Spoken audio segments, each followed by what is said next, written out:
In the meanwhile, I request you all to kindly put your phones on the silent mode. Just a reminder, and if you don't know how to do it, ask your neighbor, they'll help you, or ask one of our people. Thank you. So I hand over the mic to Professor Kumud Sharma.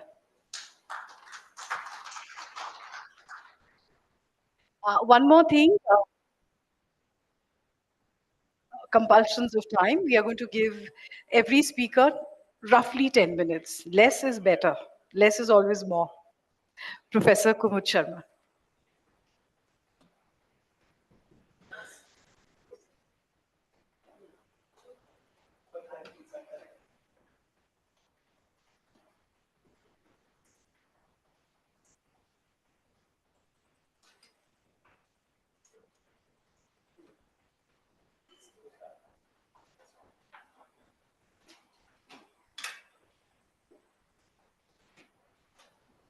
नमस्कार,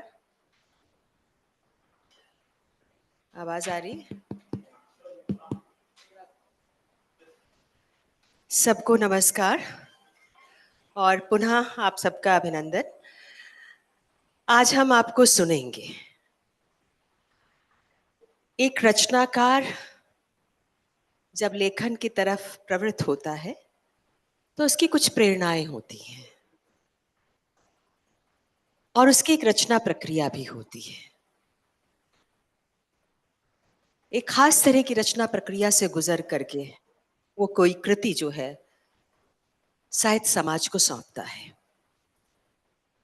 तो आप सबके जो अनुभव है लेखन में कैसे रहे, लेखन में कैसे आए, आपकी रचना प्रक्रिया क्या है, आपकी प्रेरणाएं क्या है, उन सबको हम सुनना चाहेंगे। लेकिन जैसा कि अभी कहा गया है, समय की थोड़ी सीमा है और एक लेखक के हाथ में जब माइक आ जाता है तो बोलने के लिए उसके पास बहुत कुछ होता है, लेकिन we have very limited time. तो ज्यादा से ज्यादा 10 मिनट से ज्यादा अपनी बात को थोड़ा ना रखें, 10 मिनट के अंदर ही अपनी बात रखें तो हम शायद टाइम मैनेजमेंट कर पाएंगे ठीक से। तो सबसे पहले मैं आमंत्रित कर रही हूँ असमिया में पुरस्कृत समीर ताती जी को।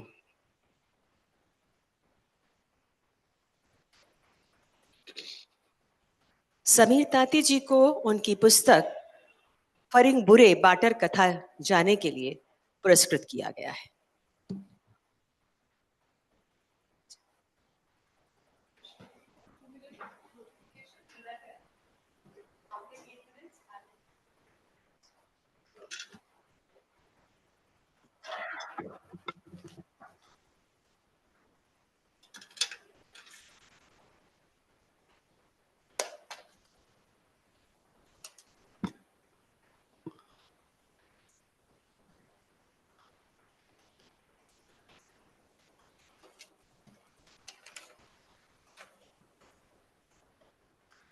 Most respected Professor Kumud Sharma, Vice President, Sahitya Akademi, most respected awardees, ladies and gentlemen and friends, very good morning to all of you. This is really a unique opportunity to hear so many vibrant voices of India.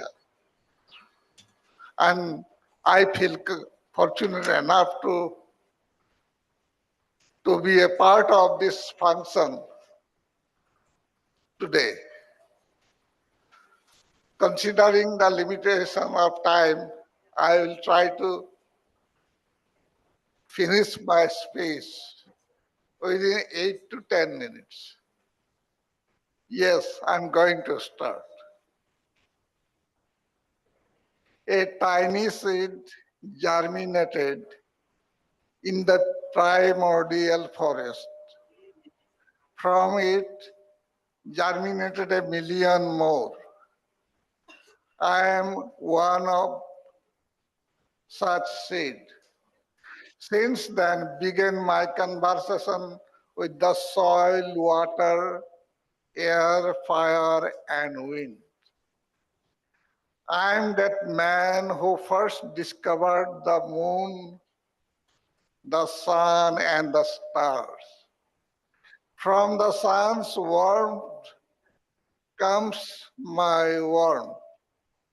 I am that man who first kissed death, a kiss of green, the road that stretches to the sun.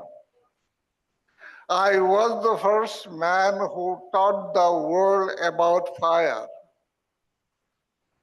That is why my name is song, dance, and rhythm. From stone came language, becoming my ultimate weapon.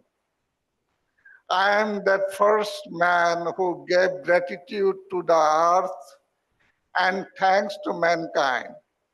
I am the one who first discovered the existence of God, the first worshipper on earth. Ladies and gentlemen, I bring you greetings from the Northeast. Motherland, Mother Nature, I bow before you. I carry 1,000 flowers of 1,000 sacred loves. I am the first one on earth who promised to protect the waters. In the bottomless depths, endless solitude lies buried my 1,000 hopes and burning desires. For so long, I have trembled, I have soared, I have burned into a handful of ashes. Ever since, I am mute, unable to speak, yet I fill up the heart of space with myriad burning lights. I am that man from whose chest erupted Earth's first molten lava, and from whose two eyes flowed the world's first tears. I am a tiny wishes from the wishes of million tiny butterflies. I am the joy and jubilation, the songs of despair of a billion years. Friends, before you celebrate me, celebrate the sacred child sleeping quietly in your hearts. We are the ones who stretch out our arms eagerly every day to save the dying sun, to wrap our fingers around the places that are slowly disappearing. I am the one, the first target of political conspiracy, the first martyr of this world, and from my blood scattered the embers of the first protest. The protest has a name. It is called freedom. Come, let us hold up high that flag of freedom. Thank you.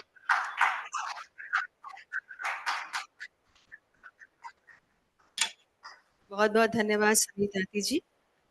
अब मैं आमंत्रित करूंगी बोडो में पुरस्कृत अरण राजा उर्फ अकन बसुमतारी जी को, जिनको कल सोरनी थाखाई के लिए पुरस्कृत किया गया।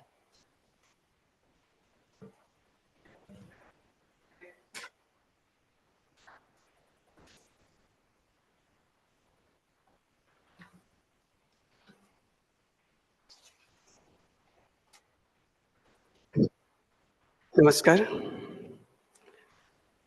माननीय मैडम शर्मा जी, मैं हिंदी में मेरा स्पीच दे देंगे।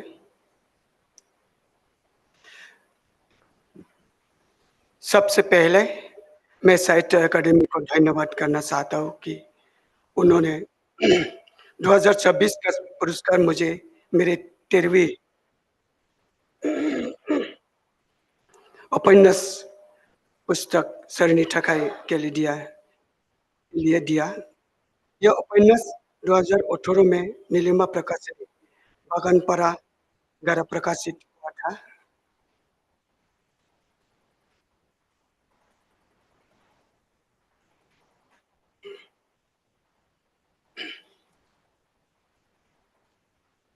मैं अरुण राजा हूँ। मेरा असली नाम ओकन बसुमतारी है। मैं 6 जून 1900 अचत को असम के लिए सिरांग जिले के एक छोटी सी गांव साटियनगुरी नंबर 2 में पैदा हुआ था। मेरे पिता का नाम स्वर्गीय थेमनराम बसुमतारी था और माँ का नाम स्वर्गीय बसंती बसुमतारी थी। मेरी शिक्षा अपने गांव के प्राथमिक विद्यालय में बड़ो मध्यम से शुरू हुई। मैंने 1984 में बिजनी मंडप उच्चतर माध्यमिक विद्यालय से मैट्रिक की परीक्षा पास की। मैंने 10वीं कक्षा से कहानियां लिखना शुरू किया था। मेरे पहले लघु कहानी का नाम घोसला नांगऊ गांसे मुजांग घोसला था, जो निजरा नामक बिजली मंडप के वार्षिक पत्रिका में प्रकाशित हुई। यह मेरी साहित्य के क्षेत्रों में पहला कदम था। वहीं से मैंने अपना पहला और मरुआओ लिखना शुरू किया। 1984 में मेरा उपन्यास पूरा हुआ। हालांकि मेरे पहला उपन्यास 1984 में पूरी हुई थी, लेकिन ये केवल 1990 में प्राकृतिक आपदाओं के कारण प्रकाशित हुई। तब से मेरा और मरुआओ 1990, गसम फैसाली 1995, आंध्र मुलुक 1998, गर्भनी थैसाम 2002, सिलिंकर साइनासाली 2005, बर्ली 2005, जप्ती सलियाव जुली 2007, रुगुं सोहे साइको 2009, रापुदाई 2002, डोडेरे 2012, गमनाई बिशम्बी 2017, गोदान आलायारन 2017, सोरनि थाखाय 2018 तथा मोदैनि 2020 2026 और इसी प्रकार मेरा नेवसी जाने बरली 2008, गर्भनी जुलियट नागिरनानै 2014, आलायारन नागिरनानै 2015 तथा सेरेगा 2023 कहानी संग्रह प्रकाशित हो चुकी है। इन रचनाओं के बीच मेरे लिए बड़ो साहित्य सभा का ब्रह्म लिटरेरी अवार्ड 2011 तथा बड़ो राइटर्स अकादमी का असम मुसाहारी लिटरेरी अवार्ड 2019 के साथ ही साहित्य अकादमी न्यू दिल्ली का 2026 का पुरस्कार मेरा सरनी ठकाई नामक उपन्यास के लिए को मिला। मूलों में मैं गांव का निवासी हूँ, इसलिए गांव के जीवन के सामाजिक पहलू ने मुझे कहानी लिखने की ताकत दी है। अपने उपन्यास सरनी ठकाई में मैंने समाज के विशिष्ट पहलू, संकटों और कठिनाइयों से सामना करते हुए सफलता प्राप्त करने का एक तरीका प्रदान करने की भी कोशिश की है। जिस दिन साहित्य अकादमी इस पुरस्कार की घोषणा की, उस दिन माननीय टरेन बोरो सर ने मुझे फोन पर इस पुरस्कार के बारे में पहले जानकारी दी। इसे सुनकर मैं से ज्यादा खुश हुआ। मैं उनका धन्यवाद करता हूँ और उन महान साहित्यकर्ताओं का भी धन्यवाद करता हूँ जो महान साहित्यकर्ता थे। सभी का धन्यवाद। नमस्ते। खुलुमबाय।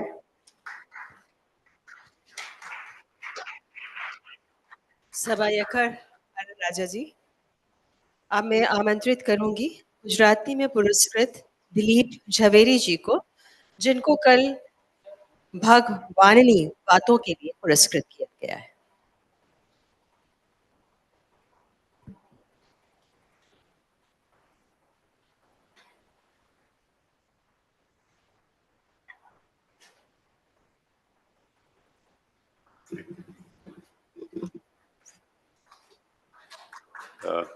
कुमुद जी, माधव जी तो यहाँ है नहीं,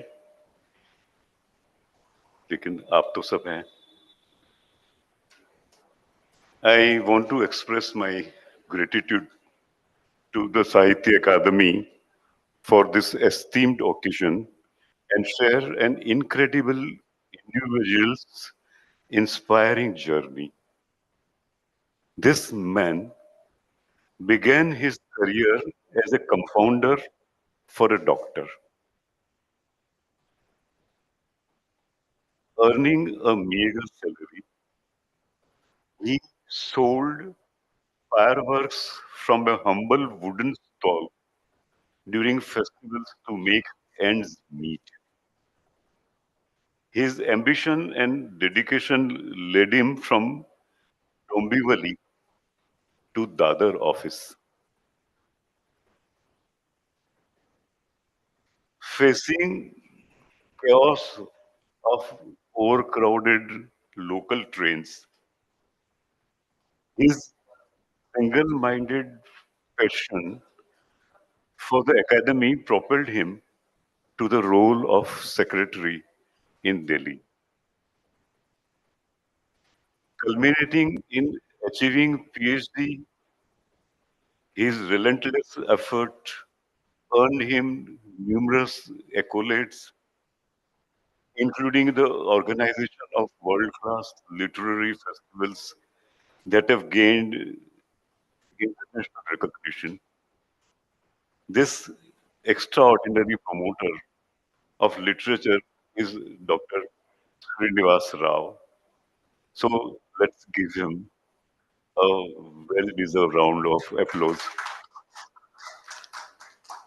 Standing alongside him are his dedicated colleagues, Suresh Babu, Babu Rajan, Pankaj, Naveen Kumar, my friend Kim Bahune, and countless others from every corner of India. These individuals work tirelessly. You have seen them work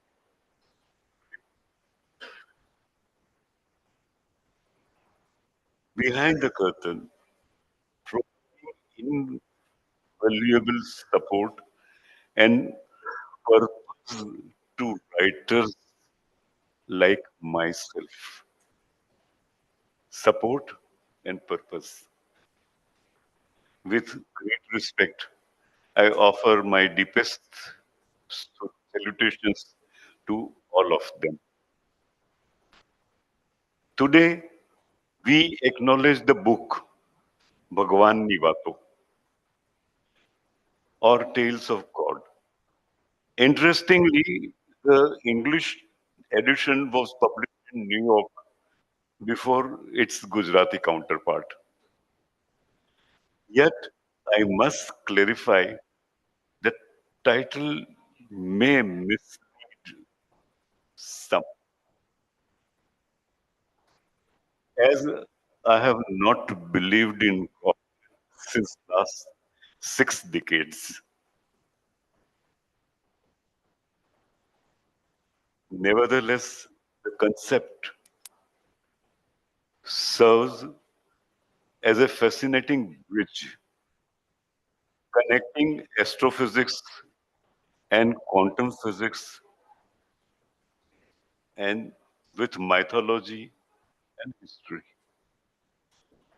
The contradictory mental projections in ideas of God and revealing the intertwining truths of daily life with elements of fantasy, all the while exploring the tapestry of Gujarati language.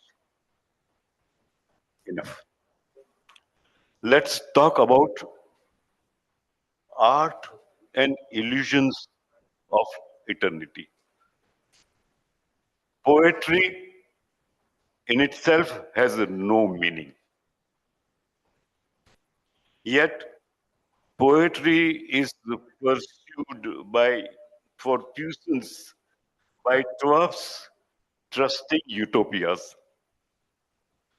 finding no Eden, but struggling to survive. The poets seek support from others. Poetry prospered with music and Just like mythological and historical paintings have subverted religion, the largest of rich or submission to ideologies, and after losing the identities, many art forms have sought shelter under the roof of mass media. To be decorative is an easy escape.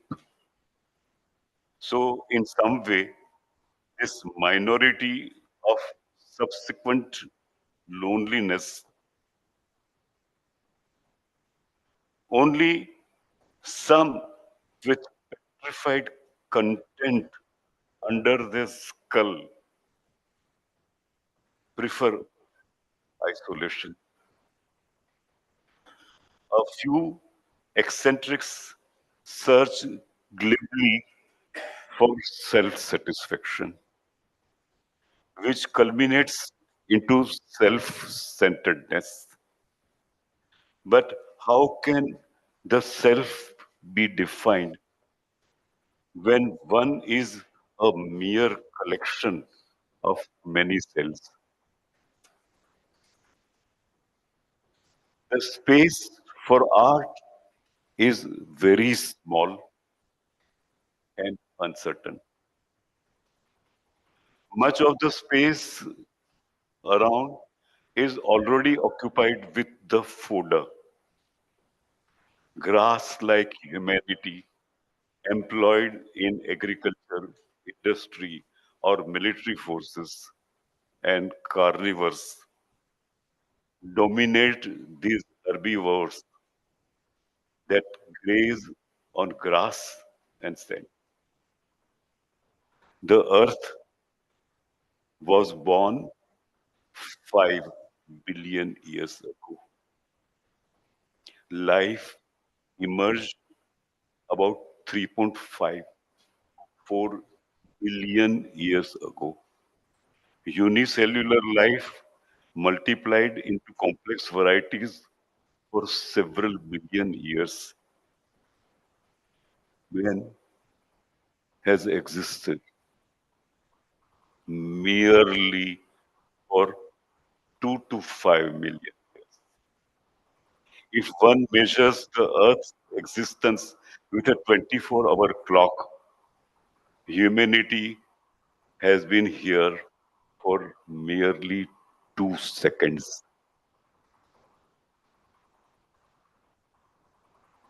And the thinking man appeared some nanoseconds back. So the journey from single cell to thinking man is long, but the history of humanity is momentary. Nature is not anthropocentric, but this vast universe has never been biocentric. Still, in the newly invented space uh, and diminishing space for art, the poets believe it is worth it. You all here are the proof. Defying nature and vainly aspiring for eternity, man can only give meaning to his existence in two evanescent ways: love and art. One cannot love every day and cannot devote his entire being to art. But whatever can make this meaningful is only love and art. Thank you for that love that has brought you all here to admire literature under the aegis of Sahitya Akademi. You are the nuance that I have pursued. बहुत बहुत धन्यवाद दिलीप जी। मैं आमंत्रित करूंगी हिंदी में पुरस्कृत गगन गिल जी को, जिनको कल मैं जब तक आई बाहर के लिए पुरस्कृत किया गया।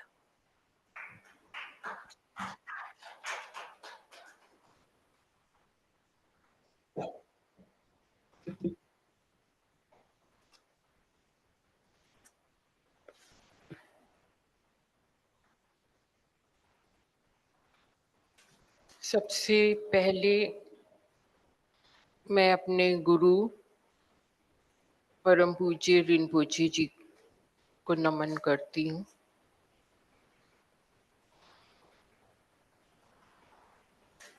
कुमुद जी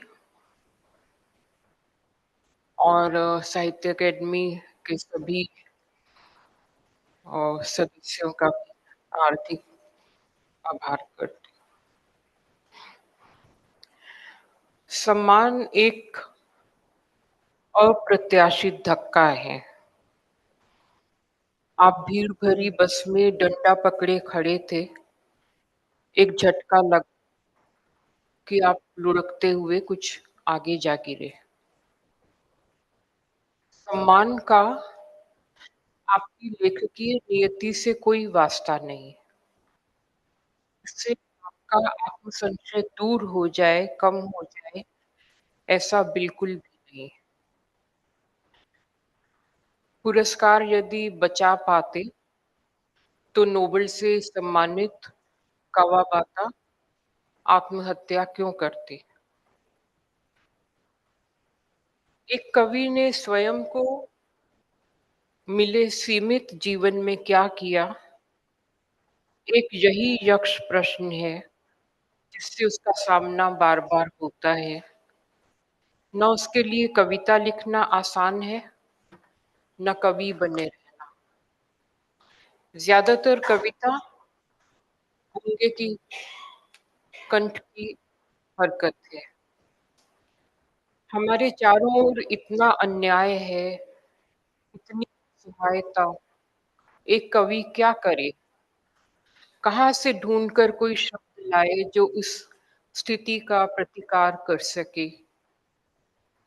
उसके सामने बस एक ही रास्ता है, वह अपने भीतर चला जाए, छाया जीवन को देखे, देखता रहे। इस भीतर की काल कोठरी में झीनी सी रोशनी है, पढ़ी हुई किताबें, साहित्यिक सहज ज्ञान, प्राचीन स्मृति। इसी में उसे सब देखना समझना है।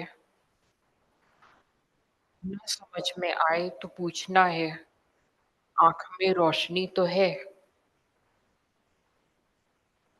समय कोई जल है जो कवि को डुबोते हुए बहता रहता है। दुनिया किनारे से गुजरती जाती है। कवि जल में पत्थर के हरा होने का, उस पर काई उगने का इंतजार करता है। इस काई में ही वह शब्द है, वह स्याही जिसका उसे इंतजार था। एक कवि का जीवन कितना नगण्य, घटना विहीन, और कवि स्वयं मनुष्यों की भीड़ में लगभग अदृश्य। पूछो तो उसके पास उपलब्धि के नाम पर कुछ भी नहीं है। एक नामालूम सी मुस्कुराहट, अंतहीन सपने की हरकत।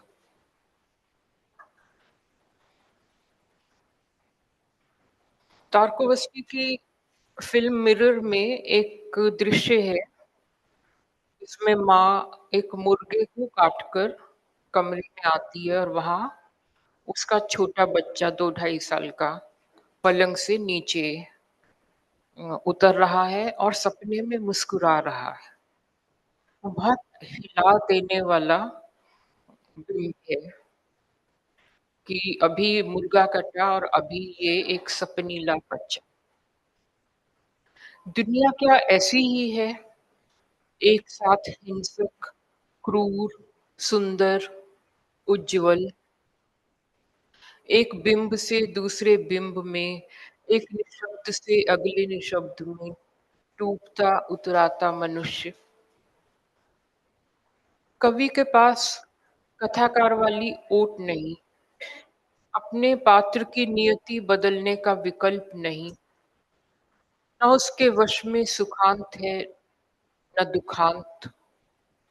जीवन अराजक है, अनुभव शब्दातीत, भाषा लोहे की तरह ठंडी निष्ठुर। इसी में उसे सब कुछ कहना है, कोमल, भंगुर, भेदक। न वह कुछ बचा सकता है, न डुबो। अपना दर्शक, अपना भोक्ता, अपना शिकार। हर बुरा समाचार उसे पथ विक्षत करता है। दूर कहीं नग्न घुमाई जाती एक स्त्री, अस्पताल की आग में जल गए नवजन्मे शिशु, कुएं में फेंके गए कन्या भ्रूण। कवि दिग्भ्रमित हो अपने भीतर के चाक पर चक्कर लगाता रहता है, जैसे यह कोई नया देश नहीं, नया काल नहीं, नया संताप नहीं। वह पहले भी यहाँ से गुजरा था, पहले भी उसने ये सब जाना था।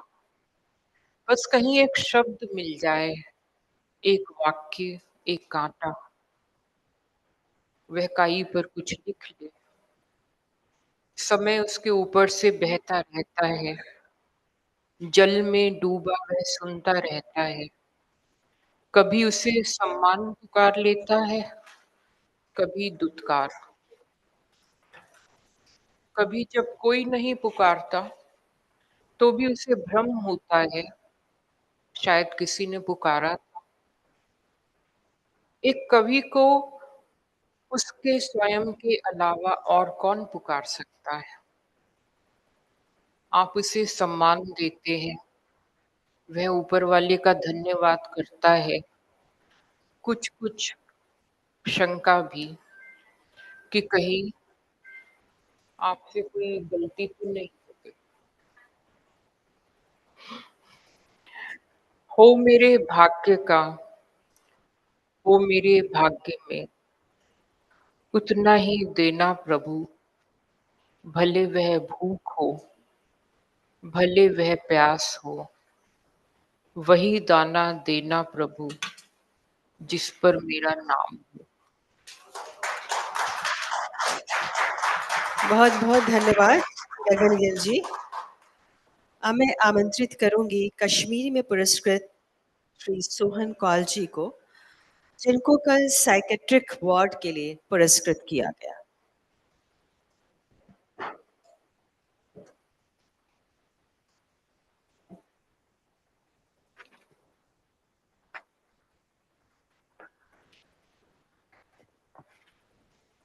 Respected Chairperson, Madam Kumudji, my teacher, my guide, Professor Muhammad Zaman Azurda, who is sitting somewhere there in the hall amongst us.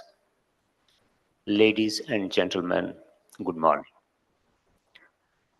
First and foremost, I am deeply honored and immensely grateful to the Academy of Letters for bestowing upon me this year's Academy Award in Kashmiri language.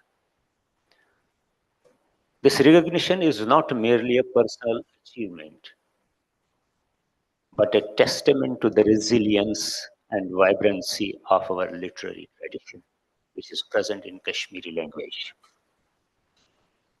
I accept this honor with utmost humility, fully aware that journey of a writer is deeply intertwined with community and culture that nurtures him. Friends, today as we gather in this esteemed assembly, we are not merely celebrating individual accomplishments, but reflecting on our shared journey as a torch bearers of literature. Our efforts, while individually significant, are part of a larger collective endeavor, one that seeks to give voice to the voiceless, to unearth hidden narratives, and to connect human hearts through the power of words.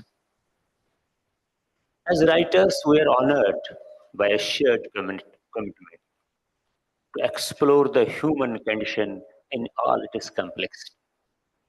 Through short stories, poetry, and novels, we endeavor to capture the trials of our times, to challenge conventional boundaries of thought, and to inspire transformative change. For me, literature has always been a bridge, a means to traverse the dreams of misunderstanding, the chasms of misunderstanding, to build connections, and to illuminate pathways of hope. Reflecting on the present age, I can only describe it as Kafkaesque. People can understand who have read Kafka. A time overwhelmed by disillusionment and uncertainty. Yet I firmly believe that literature, particularly the novel, has the power to navigate these turbulent waters. A novel serves as both a mirror to our reality and a beacon that guides us towards understanding and healing. It possesses the unique ability to instill resilience, inspire self belief, and provide solace in the darkest moments. We are going through these moments now. This, I believe, is the ultimate purpose of literature, to remind us of our innate capacity for growth, transformation, and hope, even in the face of adversity. Let me share a glimpses of my personal journey as a novelist. In 2014, Kashmir endured one of its most devastating floods, a catastrophe that paralyzed life for months and left indelible scars on collective psyche. During my stay in Jammu following this tragedy, I was inspired to write a novel, Yutam Sirpit Gao, Kashmiri में title. This work blends the historical trials and tribulations of Kashmir with the metaphor of disaster, capturing the resilience of its people amidst adversity. For me, novels are not confined to the personal experiences alone, they are vessels for universal themes. However, I must emphasize that without personal emotion and inner reflection, no theme can truly resonate with authenticity. The search of authenticity has been a recurring motif in my works such as Talash Rozi Jari and Taishun Maran. Talash Rozi Jari, yet the search continues. Taishun Maran, God never dies, as Nietzsche said. Both these novels explore the ultimate truths of existence, delving deep into life, death, and human condition. As Faulkner aptly said, the young men and or women writing today have forgotten the problems of human heart in conflict with itself, which alone can make good writing, because only that is worth writing about, worth the agony and sweat. It is this bleeding human heart that we, as writers, are duty bound to address with creativity and compassion. The tradition of novel writing in Kashmiri language is relatively young, having begun around 1947. To date, we have produced approximately 30 novels, including 16 of mine. I am proud that this is my third novel. This is my receive the Academy Award. This is my 13th novel to receive Academy Award. However, it pains me to observe a decline in the novel writing over years, despite its immense potential to influence minds and rebuild walls of tolerance and brotherhood, and genre remains underutilized. Our storytelling tradition in Kashmir is deeply rooted. I recall the tales narrated by elders during cold winter evenings in dimly lit rooms. These oral narratives, brimming with imagination and emotion, were the spark that ignited my passion for writing. During my college days in early 1970s, I was deeply influenced by the works of Gulshan Nanda and Ibn Safi, whose romantic and suspenseful narratives captured the imagination of youth. Inspired by the craft, I began the journey as a novelist. As writers, we must acknowledge the barriers that hinder our literature from reaching broader audience. The lack of mutual engagement and appreciation within our literary circles has prevented our work from gaining the recognition it deserves on international platforms. I urge Sahitya Akademi, as other institutions, to take provocative steps uh, to bridge this gap. Let us strive to create literature that transcends linguistic and cultural boundaries, making its mark on the global stage. To conclude, I extend my deepest gratitude to Academy of Letters for this honor and to all my fellow writers for their courage and conviction who are present here. Let this moment be a beginning, not an end, a journey towards a brighter future for Kashmiri literature where our voices resonate across the world. Thank you. बहुत बहुत धन्यवाद साहित्य जी। अब मैं मुकेश थली जी को आमंत्रित कर रही हूँ, जिनको कोंकणी भाषा में उनकी कृति रंग तरंग के लिए पुरस्कृत किया गया।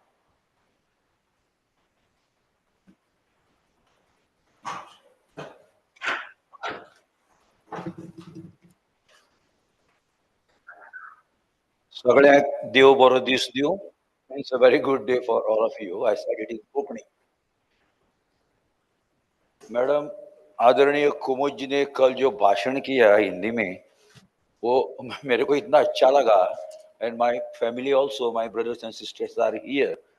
That definitely I won't dare to speak Hindi before you, because वो जो इतनी मीठी होती है ना Hindi, and we suffer from complex, inferiority complex when we listen to you all.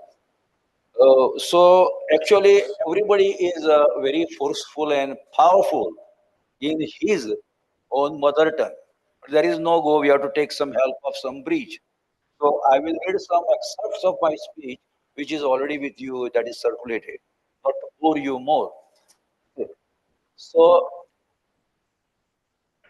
respected Madam Kumuji, dignitaries over here, my dear friends. Can you hear me? So, at the very outset, I express my delight for receiving this National Award of Sahitya Akademi.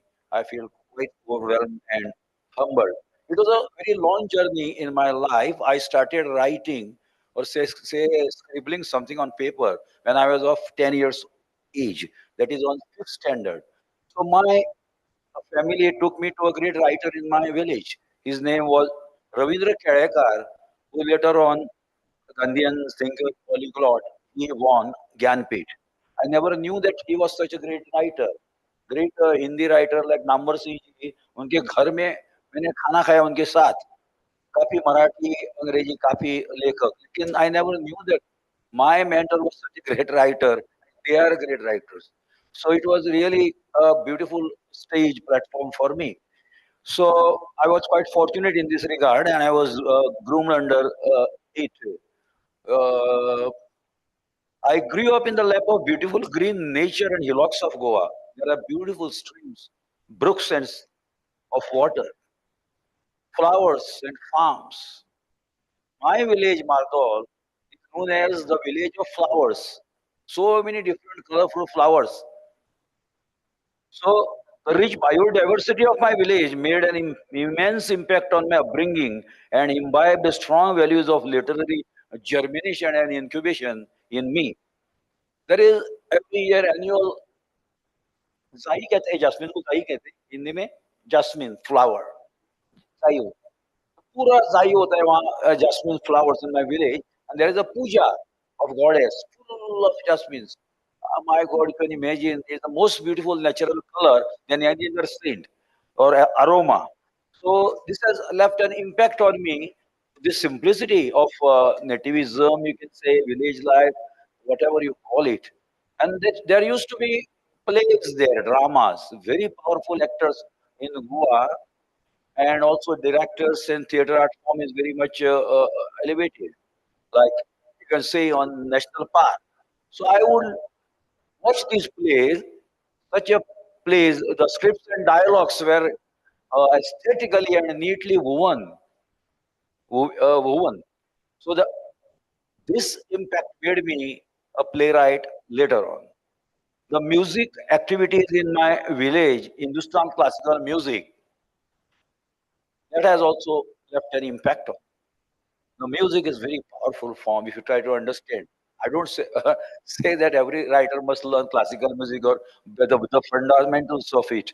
But my family is a family of having the legacy of music, art, culture, literature, poetry for three generations. The fourth generation is into it. More are musicians, the lawyers, and all my brothers, cousins. So my father was an eminent tabla player and one of the great finest player in Goa who has dominated for 20 years in my childhood. Also Pakhavaj.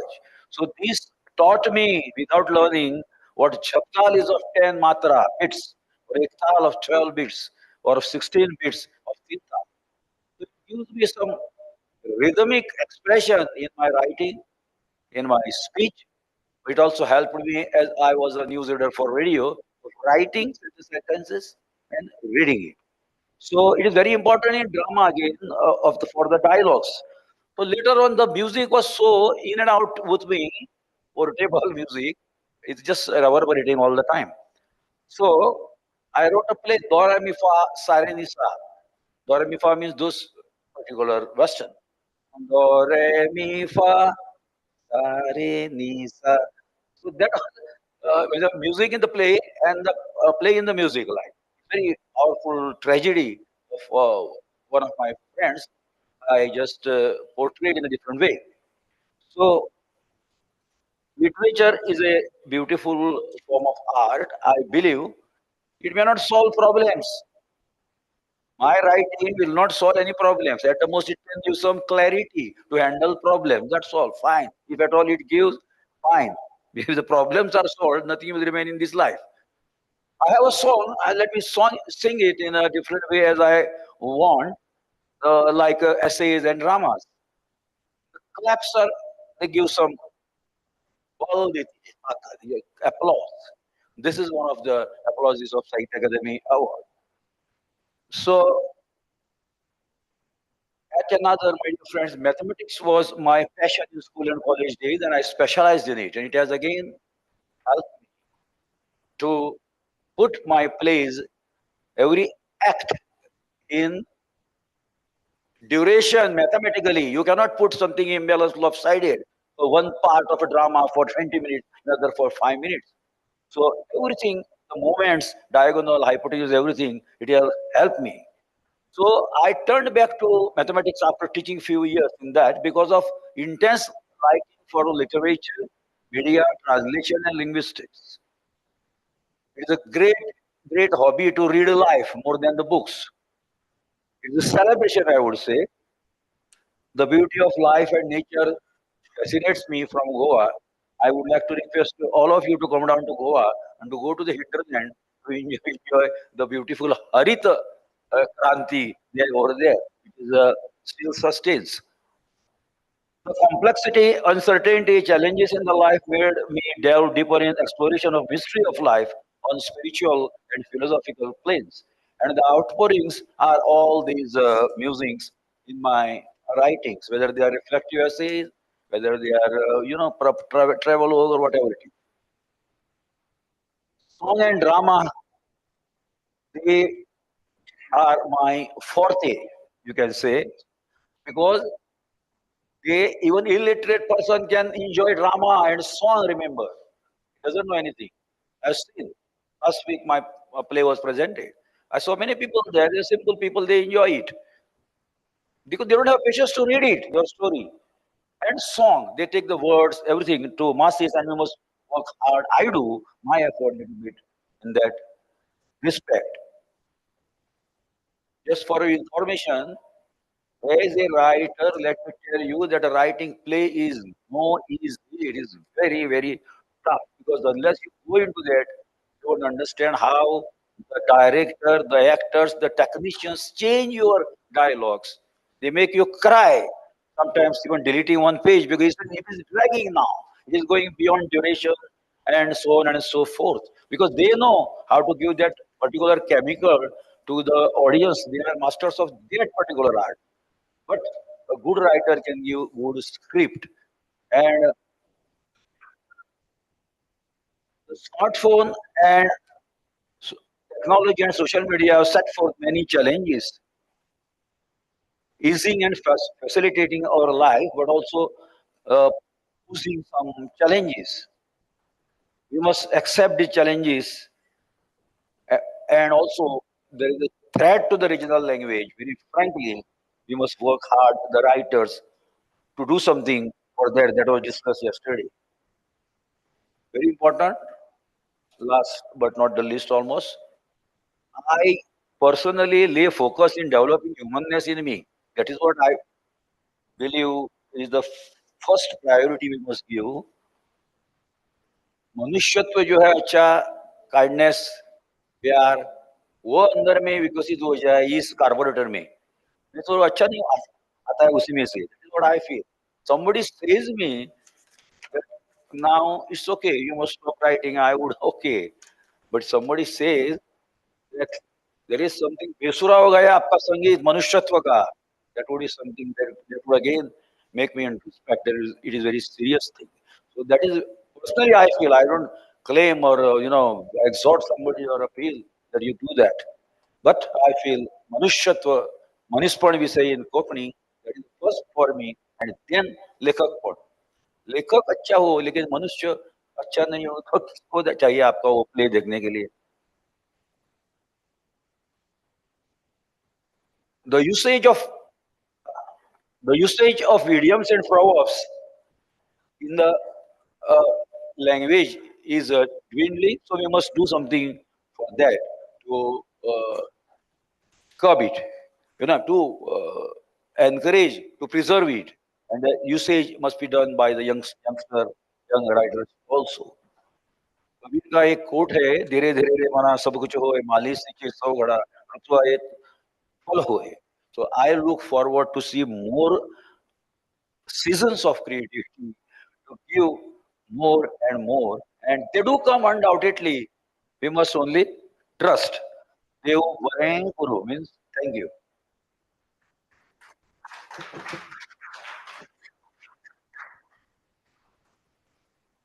बहुत बहुत धन्यवाद मुकेश थली जी. अब मैं आमंत्रित करूंगी मैथिली में पुरस्कृत महेंद्र मलंगिया जी को, जिनको कल उनके प्रबंध संग्रह के लिए पुरस्कृत किया गया.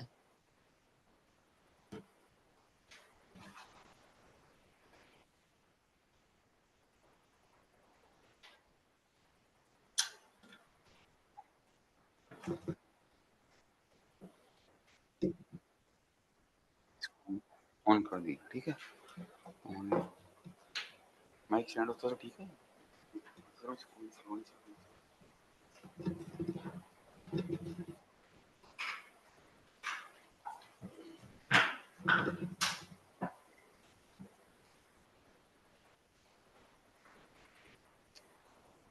सभागार में उपस्थित मित्रगण, मेरी मातृभाषा मैथिली है और बोलचाल में नेपाल में और बिहार में जानकी की भाषा कहा जाता है. जानकी की भाषा है. इस भाषा में कविशेखर, ज्योतिरीश्वर, महाकवि विद्यापति हुए हैं. ज्योतिरीश्वर का वर्ण रत्नाकर भारतीय भाषाओं का प्रथम गद्य ग्रंथ है.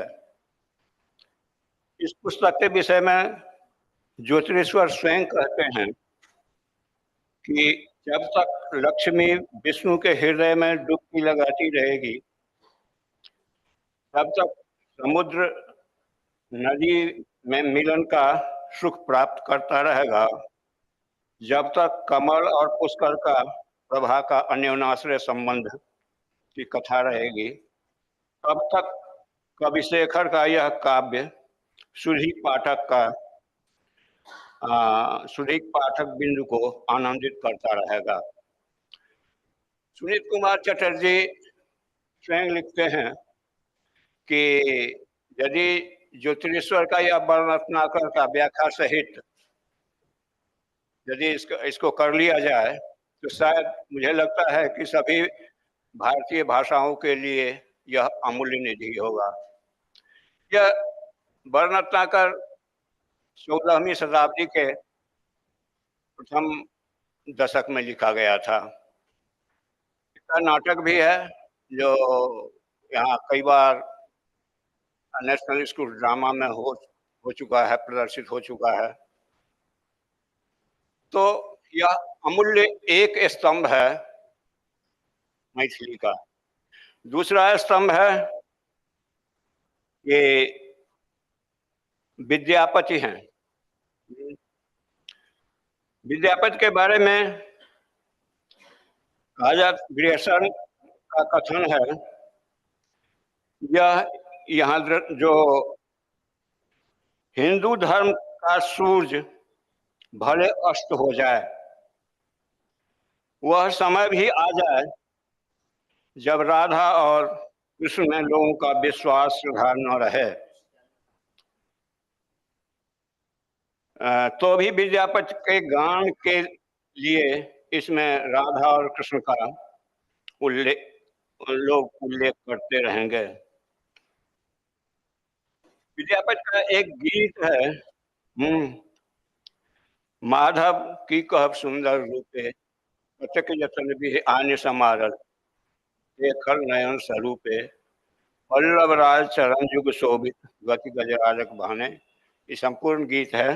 कनक कलई पर सिंह समारल तापर मेर समाने मेर ऊपर दुई कमल फुलायल नाल बिना पाए मन में हार धार बहु सुर सल्पैनी कमल सुखाई।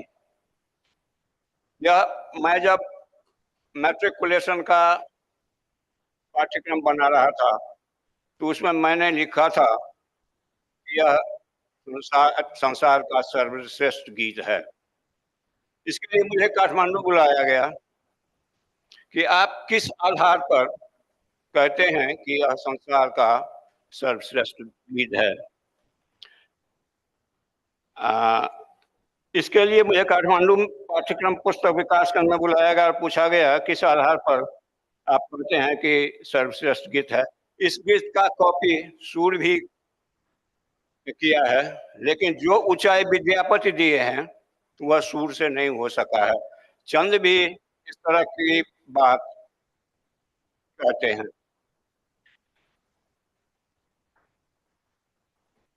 इतना होते हुए भी अब ये दो महारथी इस गीत को छू नहीं सके हैं। तो मैं यह तर्क दिया था, तो तर्क में मैंने कहा था कि ये दोनों महारथी इस तरह की बात कहते हैं। तो यदि आप कहते हैं यह संसार का सर्वश्रेष्ठ गीत नहीं है तो आप ही बता दें यह कौन सा सर्वश्रेष्ठ गीत है संसार का। तो उन्होंने कहा कि मैं तो ये नहीं बतला सकता हूँ। तो इसको मान लिया गया, ठीक है मैं मान लेता हूँ। और करीब करीब 10 वर्ष तक यह गीत संसार के सर्वश्रेष्ठ गीत के रूप में पढ़ाया गया वहाँ।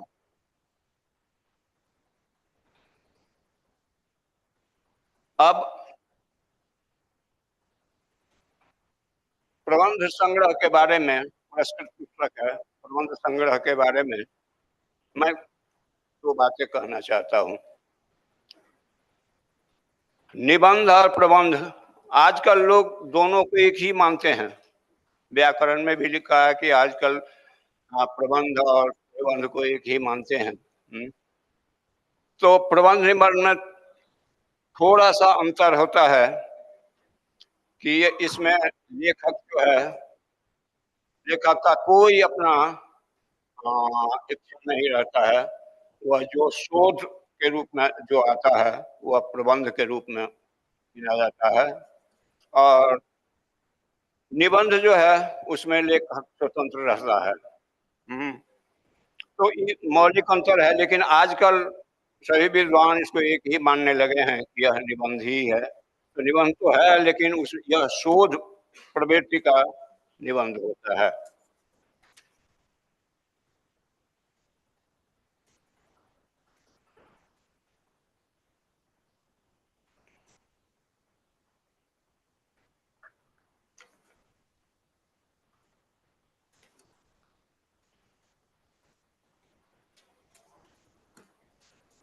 इसमें लेखक के प्रबंध में लेखक के ज्ञान चातुरी जो है वह प्रबल होता है।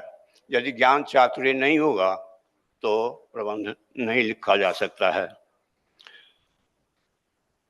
यह मेरी पुस्तक जो है वह 19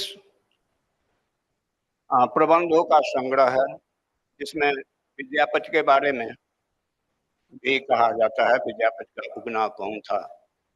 सभी लोग जानते हैं कि विद्यापति के यहाँ सर्वेंट के रूप में महादेव आए थे, लेकिन यह मुझे तर्क संगत नहीं मालूम पड़ता है।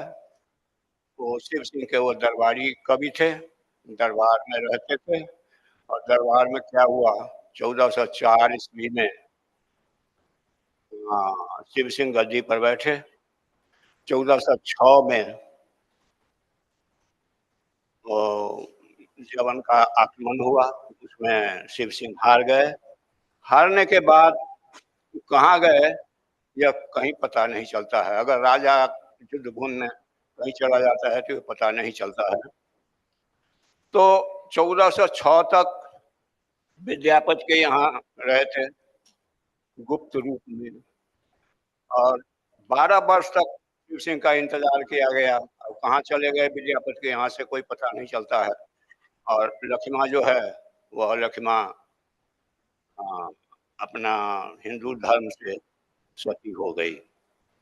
इसके बाद विद्यापति लिखते हैं सपना देखल हम शिव सिंह भूप 32 वर्ष पर साबर अमर रूप 18 होता है, और 32 वर्ष के बाद स्वप्न देखते हैं। तो वहाँ क्या होता है, तो 1448 होता है। तो 1448 ईस्वी में विद्यापति मर जाते हैं। अब इसी तरह मधुबनी एक ठिठुरल शहर के रूप में कहा गया है। शहर का विभिन्न विशेषण होता है, जैसे बूढ़ा शहर, युवा शहर, बच्चा शहर, औद्योगिक शहर, धार्मिक शहर। इस तरह औद्योगिक, धार्मिक, पर्यटन शहर, तो इस तरह विभिन्न तरह का शहर होता है। तो इसमें ठिठुरल शहर के कहा गया है कि मधुबनी जो मेरा नजदीक का शहर है वो कभी नहीं बढ़ता है। चाक डोले चकमक डोले ठुट्ठा पी कबहू न डोले, यही बात है। और बिहार की सत्ता के बारे में तो आप लोग जानते ही होंगे।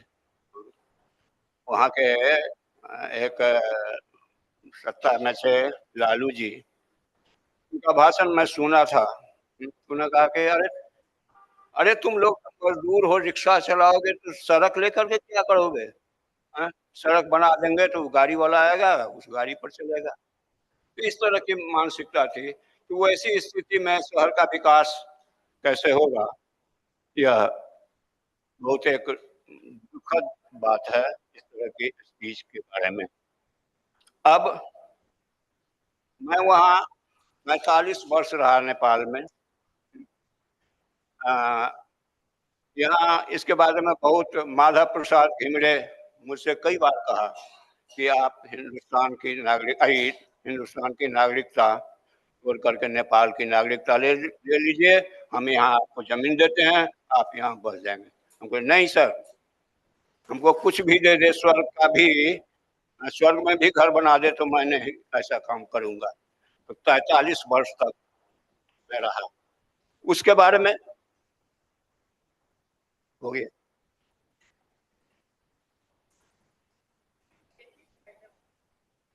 ठीक है, तो मैं कर लेता हूँ। हिंदी के बारे में पढ़ाई होता था, हिंदी नेपाल में पढ़ाया जाता था। हाँ, तो मुझे चार लगा कि ये महेंद्र मलंगिया जो है वो हिंदी का विकास यहाँ कर रहा है। मुझे बुलाया गया तो मेरे पक्ष में महाराज सिंह रसगोत्रा थे। हाँ, और अमेरिका ने कहा कि सारे इंडियन को हटा दिया जाए न्यू एजुकेशन प्लान में। तो अब मुश्किल हो गई। वहाँ नेपाल में आप मीटिंग भी नहीं कर सकते थे राजतंत्र में। तो जयनगर एक शहर है, जयनगर में आकर के हम लोगों ने मीटिंग किया और शंकर कुमार झा थे। शंकर कुमार झा को कहे कि इस तरह की बात हुई है। और यहाँ शंकर कुमार झा कहे कि इस तरह की बात है, आप मुझे एन झा से मिला दीजिए, जो कभी कभी टीवी पर आते हैं। तो बाद में महाराज सिंह रसगोत्रा बहुत किया। हम कहे कि इंदिरा गांधी से मिला दीजिए। इंदिरा गांधी उस समय में नेपाल में गई थी। तो कहा कि नहीं होगा। हम कहा जो हम लिख करके लाए हैं वो आप देंगे? हम बोले बहुत दे देंगे, निश्चित दे देंगे। वही दे दिया। इंदिरा गांधी ने पूछा कि आप यदि यहाँ से इंडियन टीचर को हटा रहे हैं तो कितना नेपाली यहाँ है सो समझ लीजिए। बाद में आया कि सभी इंडियन टीचर को परमानेंट किया। Thank you. बहुत बहुत धन्यवाद महेंद्र जी। अब मैं आमंत्रित करूंगी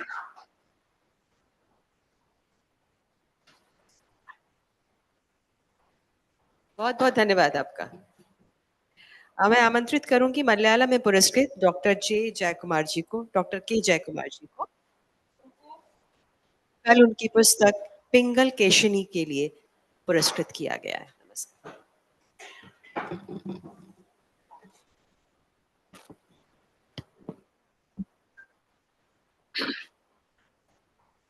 Honorable Chair, Vice President of the Sahitya Academy, Kumar Sharma ji, and distinguished awardees, co-awardees, and dear friends.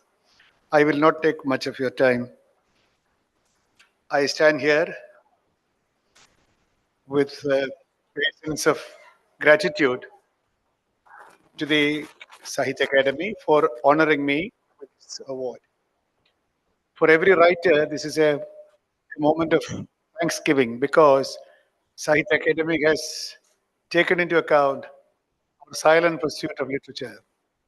Writing is a very lonely exercise, as we know. We write in the loneliness of our rooms. And once it is written and published, it becomes a public, not commodity, it becomes public. And then it is read, appreciated, criticized, condemned, or praised. So in that way, Sahitya Academy's pat on the back is quite invigorating pat, I should say. And so I stand here with great amount of gratitude. And also when I look back, this is an opportunity to look back on your creative or writing career. But the only danger, madam, you experience is that writers are not very disciplined people when it comes to talking about themselves. We tend to talk more about ourselves because therefore you should be, all of us should control ourselves. I am struggling to control myself. I'll condense my creative writing into a different format. I think every writer, every one of you sitting here, distinguished writers from all over this country, accomplished poets in front of me, all these people, I think if you look closely, if you look back at what we have been doing, I think we are like a tree. We are contextualized in the society, history, socio-political history of our times. We cannot get away from that. But we may not absorb all the things according to our predilections, our personality traits, our emotions, our experiences. Certain things get us excited. Certain things make us sad. All kinds of things. These are all personality traits. So the socio-cultural, political history of our times, we cannot get away from it. For example, a poet living in Kerala lives in a particular socio-political history. uh, unlike somebody who is living in another state with a different political and social and cultural history. So I am rooted in my political and social history of my times. The last 72 years, I have been living on this earth in Kerala. Of course, I have lived in Delhi also for a while. So that influences. That is a primary nourishment. But that is not the only nourishment out of which the tree has grown. There is a personal story to us. There is a personal story to us, an emotional story, all kinds of all bundled up stories, all kinds of complex stories which we may like or may not like to share. So we selectively share, we selectively take a few episodes of our personal history, personal story, and these two stories, the social story, the socio-political story, as well as our personal story, get enmeshed in the product that we produce. That is our poetry. That is our story. That is our novel. There is a personal history as well as there is a nourishment of the socio-political history where you have grown. With that said, as a general background, let me come to my story. I'm only justifying why I'm telling my story, because it has a creative angle to it. For example, coming to my life, I'm born in Kerala in 1952. Uh, 52 born means your senses become alert by the time of 60s. So the atmosphere of the 60s and 70s have nurtured you. And of course, by 80s, you are a grown-up fellow and you know your reflexes and reactions. So that is the life you have grown. And Kerala has undergone a lot of socio-cultural, political, tumultuous episodes. And the Renaissance movement in Kerala. After all, in Kerala, every one of us is a communist, if I may say, or a socialist. We cannot be otherwise. There are no very wide-ranging economic variations in Kerala. There are not billionaires in Kerala. Of course, one or two are shaping up. But then equity is part of our very being. You don't like to be discriminated so much. Neither on the ground of class, community, your income, nothing. They're all equals. Equality is ingrained in the mind of a Malayali, if I may say so, if I may make it all claim. So that is there. Then suddenly, then in my personal story, I get a job in the university as a teacher. Then I get into the Indian Administrative Service in 1978. I write the exam in 1977. I was a teacher, I was a student, a fairly active student, and a little bit of active politics, little student politics, but not much. Then suddenly on one fine day, you are catapulted to the Indian Administrative Service and allotted to Kerala Cadre. So from among a very ordinary person, you are suddenly made to feel that you are somebody very special. Policemen saluting you, escorting you, all kinds of things. You become very powerful suddenly. So for 3 years, I think the young fellow in me started indulging in the power atmosphere of the IAS. Then the poet in me, I used to write earlier also, but then I stopped writing for a while after I did my MA in English.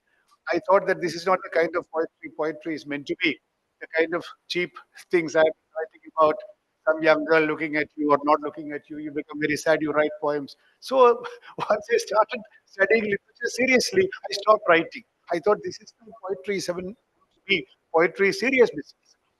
For after graduating, post graduating in 1975, for 10 years I did not write poetry. Then this accident happened. I got into the Indian Administrative Service in 1978. So all these things, made me feel that I am getting alienated from the common people, from the mainstream of life. I am becoming a very privileged fellow. By 1985, the poet in me rebelled and sort of chastised me to say that you are essentially a poet. You are IAS, all those bullshit. You are, what is it? It's your livelihood. It's your livelihood. You have a job. That is all. Nothing more than that. Nothing more than that. So the poet in me asserted in myself, in my life, and thereafter I started writing. And that writing was for me a connectivity with the ordinary life, with the mainstream of life. And that has made me not so bad bureaucrat also. Because as a bureaucrat also, of course, I had a long way to travel. I retired only in 2012. I did a lot of work. I did not fumble in many places because the essential humaneness, the poet in me, always tried to tell me that the power that you are wielding is for the ordinary man, not to be trapped in the trappings of power. Don't get trapped in the quagmire of power. So that made me a fairly decent bureaucrat. I'm very happy about that. A decent bureaucrat, I should say, not puffed up in the ego of our service. Our services are very, it can be very, it can make you inebriated with power. That is true. So power has been kept at bay because of the poet in me was very alert. This is one thing. Therefore, my poetry is defined by the essential humanism, the connectivity with human beings, and the ordinary lives. So every newspaper incident or or any other things that happen in this world, it's a matter of concern for me because my heart bleeds. I have not allowed power to corrupt my poet, and that is why in the last 40 years I have been able to write poetry, and I still continue to. There are two influences in my life, in my poetical life, which I should, I should not go without mentioning it. One, of course, is Tagore. Tagore has been a great influence in my life. I translated Tagore, not only Gitanjali, but other mystic poems also into Malayalam. I wrote a biography on Tagore. Then I also paint. I did a series of paintings on Gitanjali. So Tagore had been a great influence on my life, particularly his spirituality of ordinary things. You know, even if he picks up a pebble, there is a spiritual angle to it. That beauty is so fascinating. So that has been a great amount of mystery that lends a lot of mystery in my creative life. Another poet in Malayalam, the great poet in Malayalam, Kumaran Ashan. I don't know much about him. He was also a great source of inspiration because he told me first, of course, he passed away. He died in a motor accident in 1925. But then when I say he told me, his poems tell me that poetry is serious business. He said, I have carried the diary of his particular book, Nalini, which is a long poem. He says, I have carried the diary in my pocket for 8 long years. So whenever time permits me, I keep on correcting it. So the craft of poetry by this great poet Kumaranashan told me that you should not just write whatever comes to your mind. No spontaneous overflow. It's all outdated definition. Poetry is serious business. You have to chisel every word. There should not be a word which can substitute your word. Till then, you try. So this kind of craftsmanship, my great poet Kumaranashan taught me. I may not be practicing it fully, but I know that it needs to be practiced. So that gives me a great sense of responsibility with my bhasha, with my language. So these, however, being in the Indian administrative service is a fact of my life. For long periods of time, my poetry was not considered very seriously by many critics, particularly academia. Madam, I may be excused. I was also a vice chancellor for a while. So the academia would say that after all, IAS poetry, isme kuch nahi hoga. So it took me several years to convince the people that yes, my poetry is a poet's poetry. It is not IAS fellow's poetry.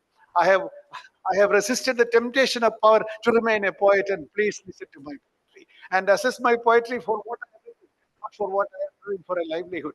So this took me some time, and maybe that is why my Sahitya Academy Award has been delayed. I don't say it has been delayed. I don't think it has been delayed, but it took some time. It took some time.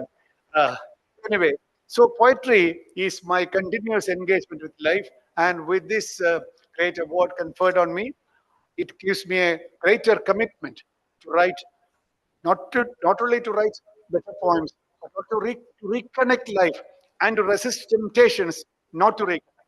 There are temptations to be yourself, to indulge in your glory and all that, but that is my prayer. My, as Tagore says, this is my prayer to thee, my Lord. Strike at the root of penury in my heart. So I shall resist against the penury in my heart and continue to be engaged with the ordinary stream, mainstream and jubilation and the pains and shadows, sorrows and sadness of life. That is all. That is poet's life. That is poet's. Every poet's life is derived from that source of pain. That, as Matthew Arnold would say, that still sad music of humanity. It is still there. Thank you very much for your patience. Thank you, madam. Thank you doctor के कुमार जी। मैं आमंत्रित करूंगी मणिपुरी में पुरस्कृत हावबम सत्यवती जी को, जिनको माइनू बोड़ा नुक्शी शिरोल के लिए पुरस्कृत किया गया।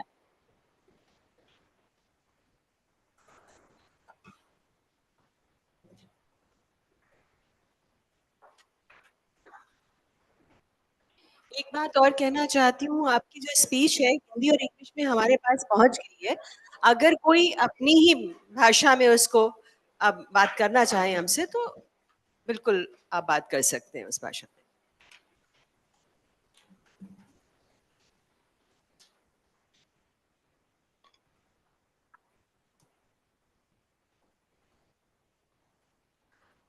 First of all, good morning to all respected chairperson, ladies and gentlemen, distinguished guests, eminent writers from different places, and the esteemed member of Sahitya Academy. It is with immense gratitude that I stand before you today, receiving the Sahitya Academy Award. This recognition is not merely a personal achievement, but a moment of pride for my community and all those who have supported and inspired me throughout my journey in literature. Now, numerous waves of thought are rushing into my mind. I am overflooded with joy. I started my journey as a writer when I was about 12 or 13 years old. I follow the step of my late father. My father, Hobong Ibungoyaima, was a writer and a translator. He wrote novels and translated Sharachandra, Arinita, Vipradas, and the others. Those times, my mind was so free that whatever came in my mind, I wrote freely without bothering anything. I saw and thought that life was simple and was to move forward on a single path. But after the marriage, this single path started branching day by day with the multiple responsibilities that surround my life. Along with these responsibilities, life moves on entangling with literature, which I love and go on writing. During my early days of writing, one of my friends told me that men does not men do not like to be a husband and a children of a writing woman. It might be right or wrong, what my friend said, but I did not like to take it right. I am not able to forget it till now. I am a type of woman who, after marriage, is taking my husband as my first priority. Second, my children. Third, society. And fourth, five, self. That is why writing is slow, but not to stop. Like during my early periods of marriage, through ages, I can't give up writing. My works are mostly rooted in the traditions and the struggles, empowering women and the protection of child rights and the aspiration of my land. My children are also my literature.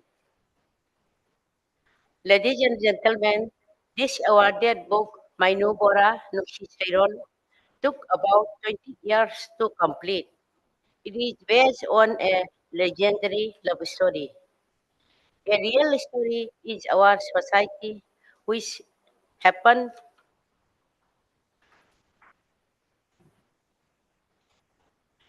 during the reign of Maharaja Chandrakirti Venkampichat, 1850 to 1886. At that time, Manipur was a sovereign country. In the early stage of writing this book, I have to visit various, various places to verify the time and the places of this legend story. It is worth to mention a few words here from this book. In Manipuri society, there is a particular religious day to climb a hill called Baruni. Mainu Premsa and the heroine and the Bonasawa, the hero, was also joined the pilgrimage with their friends and the relatives. On their return way, Mainu Premsa saw the landscape of blooming flower Kombirai, Iris legibita. In the around a lake called Yarl Path.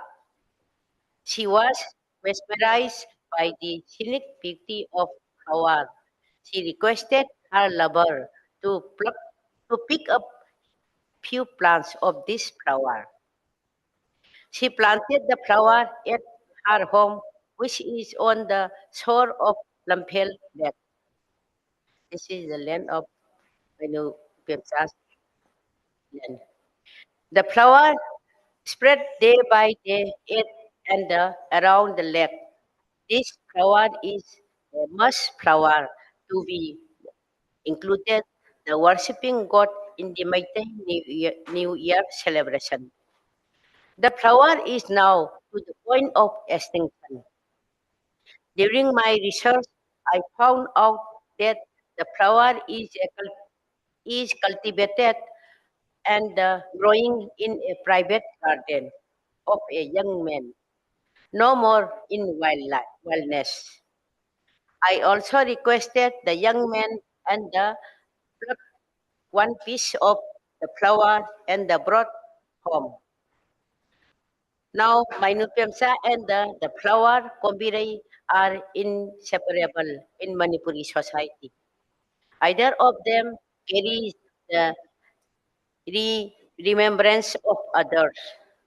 Rediscovering the legend of this flower took me a pretty long time. My dear friends, I can't imagine that I would one day be standing here. I recall my challenges and the moment of self-doubt. But with each word written and the each page turned, I started understanding the power of the literature.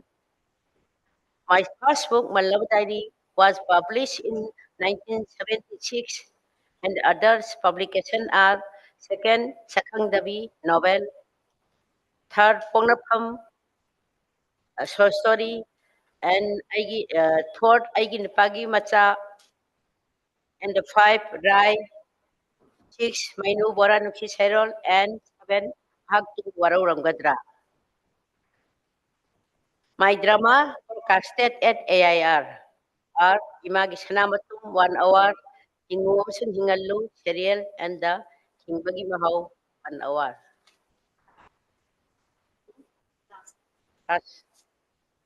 Lastly, I would like to take a moment to express my deepest gratitude to the Sahitya Akademi for this prestigious honor. Also, I am deeply thankful to the jury for recognizing my work. I would also like to extend heartfelt thanks to my family, my friends, and all my readers to have given my works life and the meaning. Without their support, encouraging, and belief in me, I would not be here today. In conclusion, receiving the Sahitya Akademi Award is a call to action and the condition. Thank you.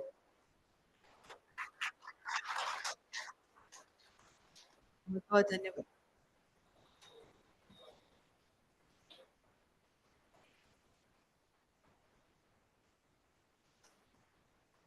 अब मैं आमंत्रित करूंगी नेपाली में पुरस्कृत युवा बराल अनंत जी को, जिनको कल छिची मीरा के लिए पुरस्कृत किया गया।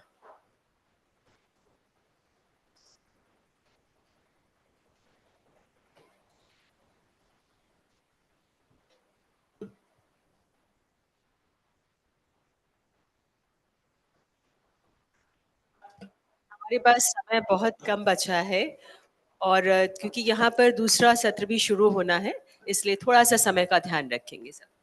नमस्कार मैम।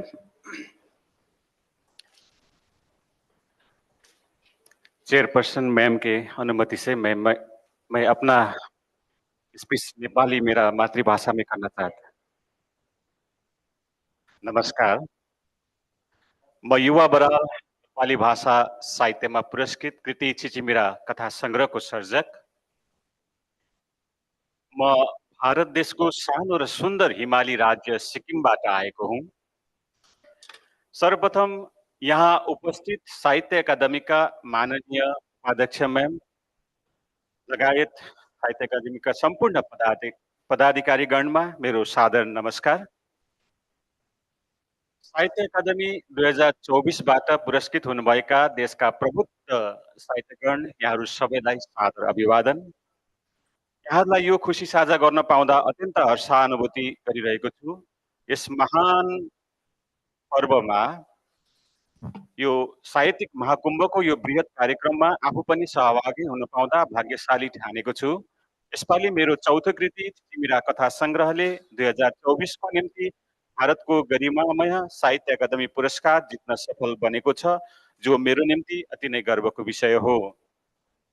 म यो पुनित अवसरमा सर्वप्रथम चिचिमिरा कथा संग्रहलाई उत्कृष्ट कृतिको रूपमा अनुमोदन गरिदिनुहुने ती मान्यवर निर्णायकगण जुरीप्रति मेरो 2 कर जोडेर सादर नमन गर्दै आभार प्रकट गर्न चाहन्छु।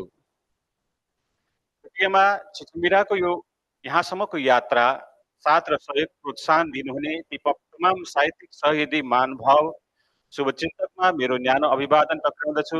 उसरी नै ती पाठकगण, विद्यार्थीगण र सम्पूर्ण अध्येता अन्वेषकमा हार्दिक आभार प्रकट गर्दछु। यो क्षण मेरो लागि अति नै महत्त्वपूर्ण छ, किनभने हामी यहाँ पुरस्कार अलङ्करण समारोहको विशेष उत्सव मनाउन भेला भएका छौँ। चिचिमिरा कथा संग्रहलाई यस वर्ष 2024को निम्ति पुरस्कार प्रदान गरिनु अति नै गौरवको विषय हो। म आह्लादित छु, एकदमै गर्वित छु, हर्ष विभोर छु। यो महत्त्वपूर्ण क्षणमा तपाईहरुको साथमा यसरी पुरस्कृत व्यक्तित्वको रूपमा उपस्थित हुन पाउँदा अत्यन्त भाग्यशाली ठानिरहेको छु। यो पुरस्कार विशेष म मेरी जीवन सङ्गिनी ममता, मेरी छोरी दर्शना, मेरा छोरा मयूरलाई र मेरा बाबा आमा, अभिभावकगण र मेरा परिवारका सम्पूर्ण सदस्यलाई समर्पण गर्न चाहन्छु। उनीहरूको भरपूर साथ, सहयोग र उनी अन्तर्यामी भगवान माता सरस्वतीको असीम कृपा आशीर्वादले यो सृजनात्मक कार्य गर्न सक्षम भएको हुँ र आज यो सम्मान प्राप्त लायकको भएको हुँ। यो पुरस्कार मेरो लागि हजुरहरू सबैको आशीर्वाद स्नेहको प्रतीक हो, जसले मलाई सधैँ उत्कृष्ट कार्य गर्न झन्झन प्रेरित गरिरहेको छ। मेरो लेखन यात्रामा सदैव सल्लाह दिनुहुने यहाँहरू सबैलाई हृदयदेखि नै हार्दिक धन्यवाद दिन चाहन्छु। मैले 18 वर्षको उमेरदेखि लेख्न सुरु गरेको थिएँ जब मैले उच्च माध्यमिक परीक्षा उत्तीर्ण गरेको थिएँ। मेरो पहिलो कथा 1997 मा एउटा साहित्यिक पत्रिकामा प्रकाशित भएदेखि लेखन यात्रा सुरु भएको हो। मेरो पहिलो कविता संग्रह 2003 मा प्रकाशित भएको थियो भने 7 वर्षपछिको अन्तरालमा मेरो दोस्रो कृति र पहिलो कथा संग्रह 2010 मा प्रकाशित भएको थियो। पुनः 7 वर्षपछि तेस्रो कृति 2017 मा प्रकाशित भयो र चौथो कृति कथा संग्रहको रूपमा चिचिमिरा शीर्षकमा 2018 मा प्रकाशित भएको थियो। मेरो लेखन प्रक्रिया एकदमै सरल छ। लेखनलाई म स्वान्त सुखाएको निम्ति स्वतन्त्र रूपमा सोच्ने, अनुभव गर्ने, आफ्ना विचारलाई स्पष्ट रूपमा अभिव्यक्त गर्ने माध्यम मान्दछु। मलाई लेख्दा लाग्छ कि म आफैसँग लगातार संवाद गरिरहेको छु। लेखनले सर्जकलाई मानसिक रूपमा स्वतन्त्र र खुला बनाउँछ र सुसुप्त भावनाहरूलाई स्वतः अभिव्यक्त गर्न मद्दत गर्दछ। लेखन एक विशिष्ट कला पनि हो, जसको माध्यमद्वारा अप्राकृतलाई प्रकट रूपमा बाहिर दर्शाउन सकिन्छ। मेरो व्यक्तिगत विचारमा सृजना अथवा कृतिले लेखकहरूलाई जीवन्त राख्ने काम पनि गर्दछ। लेखनले नयाँ दृष्टिकोणबाट वस्तुहरूलाई हेर्ने र बुझ्ने अवसर प्रदान गर्दछ भने विचारलाई कलात्मक ढङ्गले अभिव्यक्त गर्न पनि भरपूर मद्दत गर्दछ। चिचिमिरा सामाजिक यथार्थवादी कथा हो। यो भनौँ नै भने वर्तमान समयको सशक्त अभिव्यक्ति हो। यसमा उपसंस्कृतिको कुरा छ, मनोविज्ञान छ, बाल मनोविज्ञान र मनोविश्लेषण छ, हास्य विनोद र मनोरञ्जन पनि पाउन सक्नुहुनेछ। कथाले सिक्किमलाई प्रतिनिधित्व गर्दछ। हाम्रो संस्कार, संस्कृति, रीतिरिवाज, चालचलन र लोकजीवनको सविस्तार दस्तावेजीकरण पाउनुहुनेछ। चिचिमिरा वर्तमान समय र घटनाको भरपूर संवाहक हो। अन्त्यमा म साहित्य अकादमीलाई मेरो कार्यमा विश्वास गरी यो प्रतिष्ठित सम्मान साहित्य अकादमी पुरस्कार प्रदान गर्नुभएकोमा हार्दिक धन्यवाद दिन चाहन्छु। म सबै साहित्यिक संस्थानहरू, आदरणीय गुरुजनहरू, अग्रज साहित्यकारगणहरू, सहकर्मीहरू, साथीहरू तथा गुणी पाठकगणलाई विशेष धन्यवाद दिन चाहन्छु, जसले मलाई सधैँ लेख्न, पढ्न र नयाँ सृजना गर्न उत्प्रेरित गरिरहनु भएको छ। यो पुरस्कार केवल मेरो व्यक्तिगत उपलब्धि मात्र नभई देशभरि छरिएर बसेका सम्पूर्ण नेपाली भाषा साहित्य अनुरागी महानुभावहरू, मेरो राज्य सिक्किम, मेरा सबै साहित्यिक बन्धु बान्धव, यहाँहरू सबैको सामूहिक उपलब्धि पनि हो र यो पुरस्कार यहाँहरू सबैको सम्मान पनि हो। यो पुरस्कार हामी सबैले पाएको सम्मान हो। यसका लागि तपाईहरू सबैलाई धेरै धेरै बधाई तथा अभिनन्दन दिदछु। यति भन्दै म मेरो वक्तव्य यही नै राख्न चाहन्छु। हार्दिक धन्यवाद। बहुत बहुत धन्यवाद आपका। अब मैं आमंत्रित कर रही हूँ ओडिया में पुरस्कृत वैष्णव चरण सामल जी को, जिनको कल भूति भक्ति विभूति के लिए पुरस्कृत किया गया।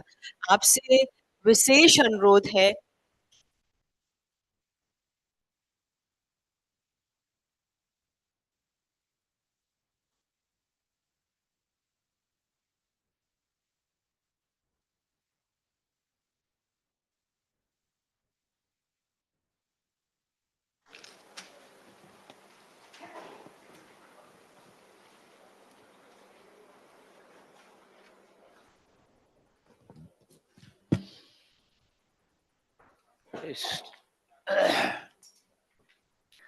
Esteemed Chair, honorable guests, and my friends writers assembled here. At the outset, I pay my heartfelt pleasure to the authority and the members of Sahitya Akademi for the recognition to me as an awardee. Now I am going to speak a few words of my experiences as a writer of my own language in Odia. Very shortly I am going to speak. I am Dr. Vaishnav Chansa, a retired professor. Now I am 87 years old. I don't know why the members of Sahitya Akademi offer on me this precious prizes. I don't know. Retired Professor Odia from Vishwabharati Santiniketan. I received this prestigious Sahitya Akademi Award for my book, Bhuti Bhakti Vibhuti, for which I express my praise and thanks to the Academy, as it is the meeting ground of writers of Indian. Now I feel, sincerely speaking, that I feel that I am now amongst a nice, lovely family. Though languages are different, though we have come from different provinces, but now I feel, why I feel, I don't know. But I feel sincerely that I am amongst a very lovely family. No, I don't feel any bar of languages, caste and colors, but feel only one family. I feel. I am a person, I am the person gathering experiences in all spheres of society before independence, nearly 7 to 8 years till date. Dear friends, I just point out some vital things here. Just imagine the values situated before independence, what I have felt, and some of my friends have felt one of my friend is here. He's 92 years from Maharashtra, I think.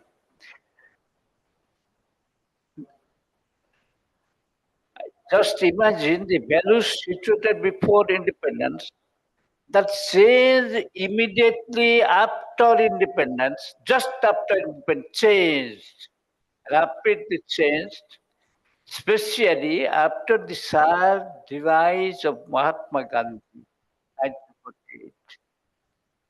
The values rise in the society, in the culture, changed graphically. After 1960, this is my landmark. I have written in many criticisms. From 1960, I pointed out the year 1960, not before. Though we got independence, 1947, but I point out this year 1960, while the entire country changed to something otherwise. I have pointed out that. I feel it occurred due to the influence of Western material culture and the and the self-centered mentality of political leaders and the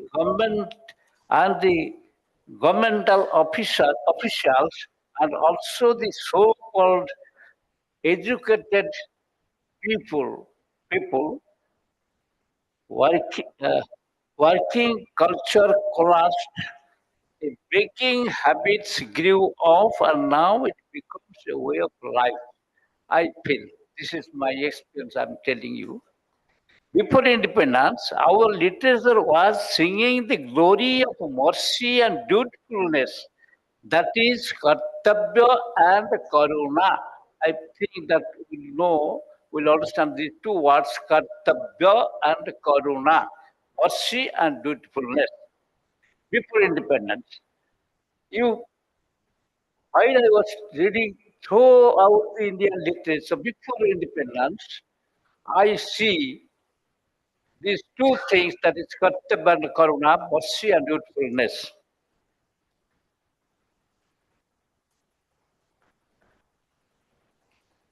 We feel everywhere. Now we are after independence. I feel everywhere hypocrisy and pretense. Human and cultural values decline. Our hereditary culture emphasizes on seva, means service to mankind and service to our motherland. Author of Vedas speaks, Mata Bhumi Putrayam Pratibhya. We all are aware of about the significance of the culture, spiritual, philosophical values of Seva and Yoga, and how Seva and Yoga represent the Indian values before the world. But in spite of putting the true Indian essence which lies in our Vedas and the literatures of Santa Sahitya, Upanishad, we are giving emphasis upon the Western material thought in our literature. Now our literature is fully grasped by the borrowed modernism, postmodernism, postmodernism, post-truth of Western literature, which has no meaning.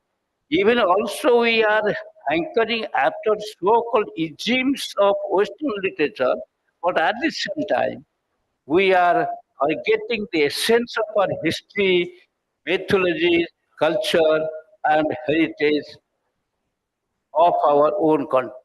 I have experienced a lot of happenings as in my province, that's unprecedented flood, cyclone, cyclone, droughts, and different natural calamities in my own province. I have experienced that lot. I have experienced. Thank you. Here, I just to spell two lines about the truth or experience of my Professor life Professor when Vaishnav I ji, was only 10 or 11 years old, reading in fourth class. Reading fourth class, my father passed away. He was a freedom fighter and strict follower of Mahatma Gandhi. And his principle of love and non-violence, that was in the year 1951, my father died. I was the eldest son of my parents. After the death of my father, my mother became terribly harassed. I, being very young, took the responsible burden of my mother and brother and sisters. I plowed even in my field as a farmer and simultaneously I continued my studies. I have also the experiences of the then teachers and some friends of my father from whom I got inspirations, however I was doing. So then I first completed my postgraduate and become lecturer in different colleges, in Lemsa College, in Fakir Mohan College, universities, so and so. Last, dear friends, till 860 books I have 60 books have been published for my own credit. In my writing, I have given emphasis upon the people of the soil, the culture, especially I focus upon the true Indianness that is the Bharatiyata both in all of my writings, such as poetry, short stories, dramas, and so on, so essays. I believe that the pain is mightier than so. I think it is the power of pain which carry a vital role for the sustain of our culture. Here is this forum I may suggest the writer should write for the sake of culture, for the nation, for the people, not for the personal benefit and pleasure. I believe all the writers assembled here may be different of languages, are one in thought and aim. That is, we are the sons and daughters of our mother Bharat. I may, in my literary, in my literature, I feel literature is literature will never be confined by in the boundary of the history. It is beyond the history. All we should बहुत go beyond the history, बहुत बहुत धन्यवाद and we professor feel Vaishnav ji. that we are one in blood, in attitude, in Abhimukha. Professor Vaishnav ji आप Thank you. I'm please So, throughout my entire study and writing, I have Vaishnav held an ji invisible stream of consciousness flowing in Indian literature, that is Bharatiyata Bhoot.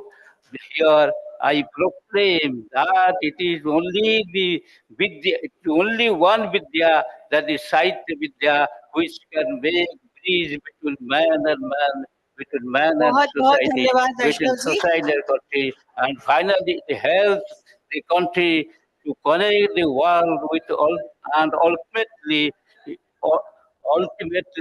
will connect our life with the supreme being, that is Brahman. Thank you all. बहुत विशेष धन्यवाद आपको वैष्णव जी। मैं शुरू से आप सबसे बड़ा विनम्र अनुरोध कर रही हूँ कि अपने वक्तव्य को थोड़ा संक्षिप्त रखें, क्योंकि समय की एक सीमा है और आपका लिखा हुआ हमारे पास पहुंच गया है। ऑलरेडी हमने सबको डिस्ट्रीब्यूट कर दिया है और मैं जो आगे आमंत्रित कर रही हूँ श्रीमती पॉल कौर को, जिनको पंजाबी में पुरस्कृत किया गया है। उनकी कृति सुन गुणवंता सुनो बुद्धिमंता के लिए। और मैं श्रीमती पॉल कौर से विशेष अनुरोध करूंगी, क्योंकि उनकी भी स्पीच जो है बहुत लंबी है और समय हमारे पास बहुत कम है और आप सबके पास ये है, सब लोग इसको पढ़ लेंगे, संक्षेप में अपनी बात को रखें। बार बार टोकना थोड़ा सा अच्छा नहीं लगता है, और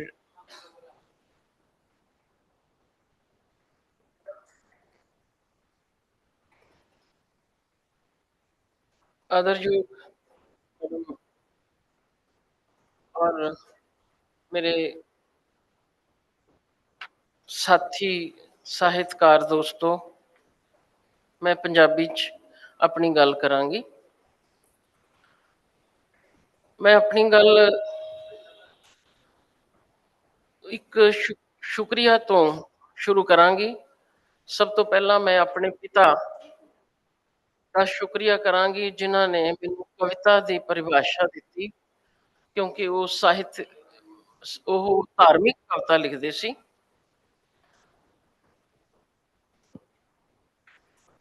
कविता का ईडियम देने दे नाल नाल उन्होंने मैनू एक अणचाही कुड़ी होने का दर्द भी दिता, ਉਹਦੇ ਲਈ भी मैं उन्होंने शुक्रगुजार हाँ। उस तो बाद मेरे ਵੱਡੇ ਭਰਾ जो एक संघर्षशील कर्मचारी रहे और उन्होंने साडे घर दे विच रशियन ਸਾਹਿਤ आना शुरू होया, जिसनों मैं बहुत छोटी उम्र तो पढ़ना शुरू किया। ते मेरी जो लिखत दे विच बाद विच जो कदरां कीमतां आईयां ਉਹਦੇ ਨਾਲ ਉਹ ਪ੍ਰਭਾਵਿਤ ਹੋਈਆਂ।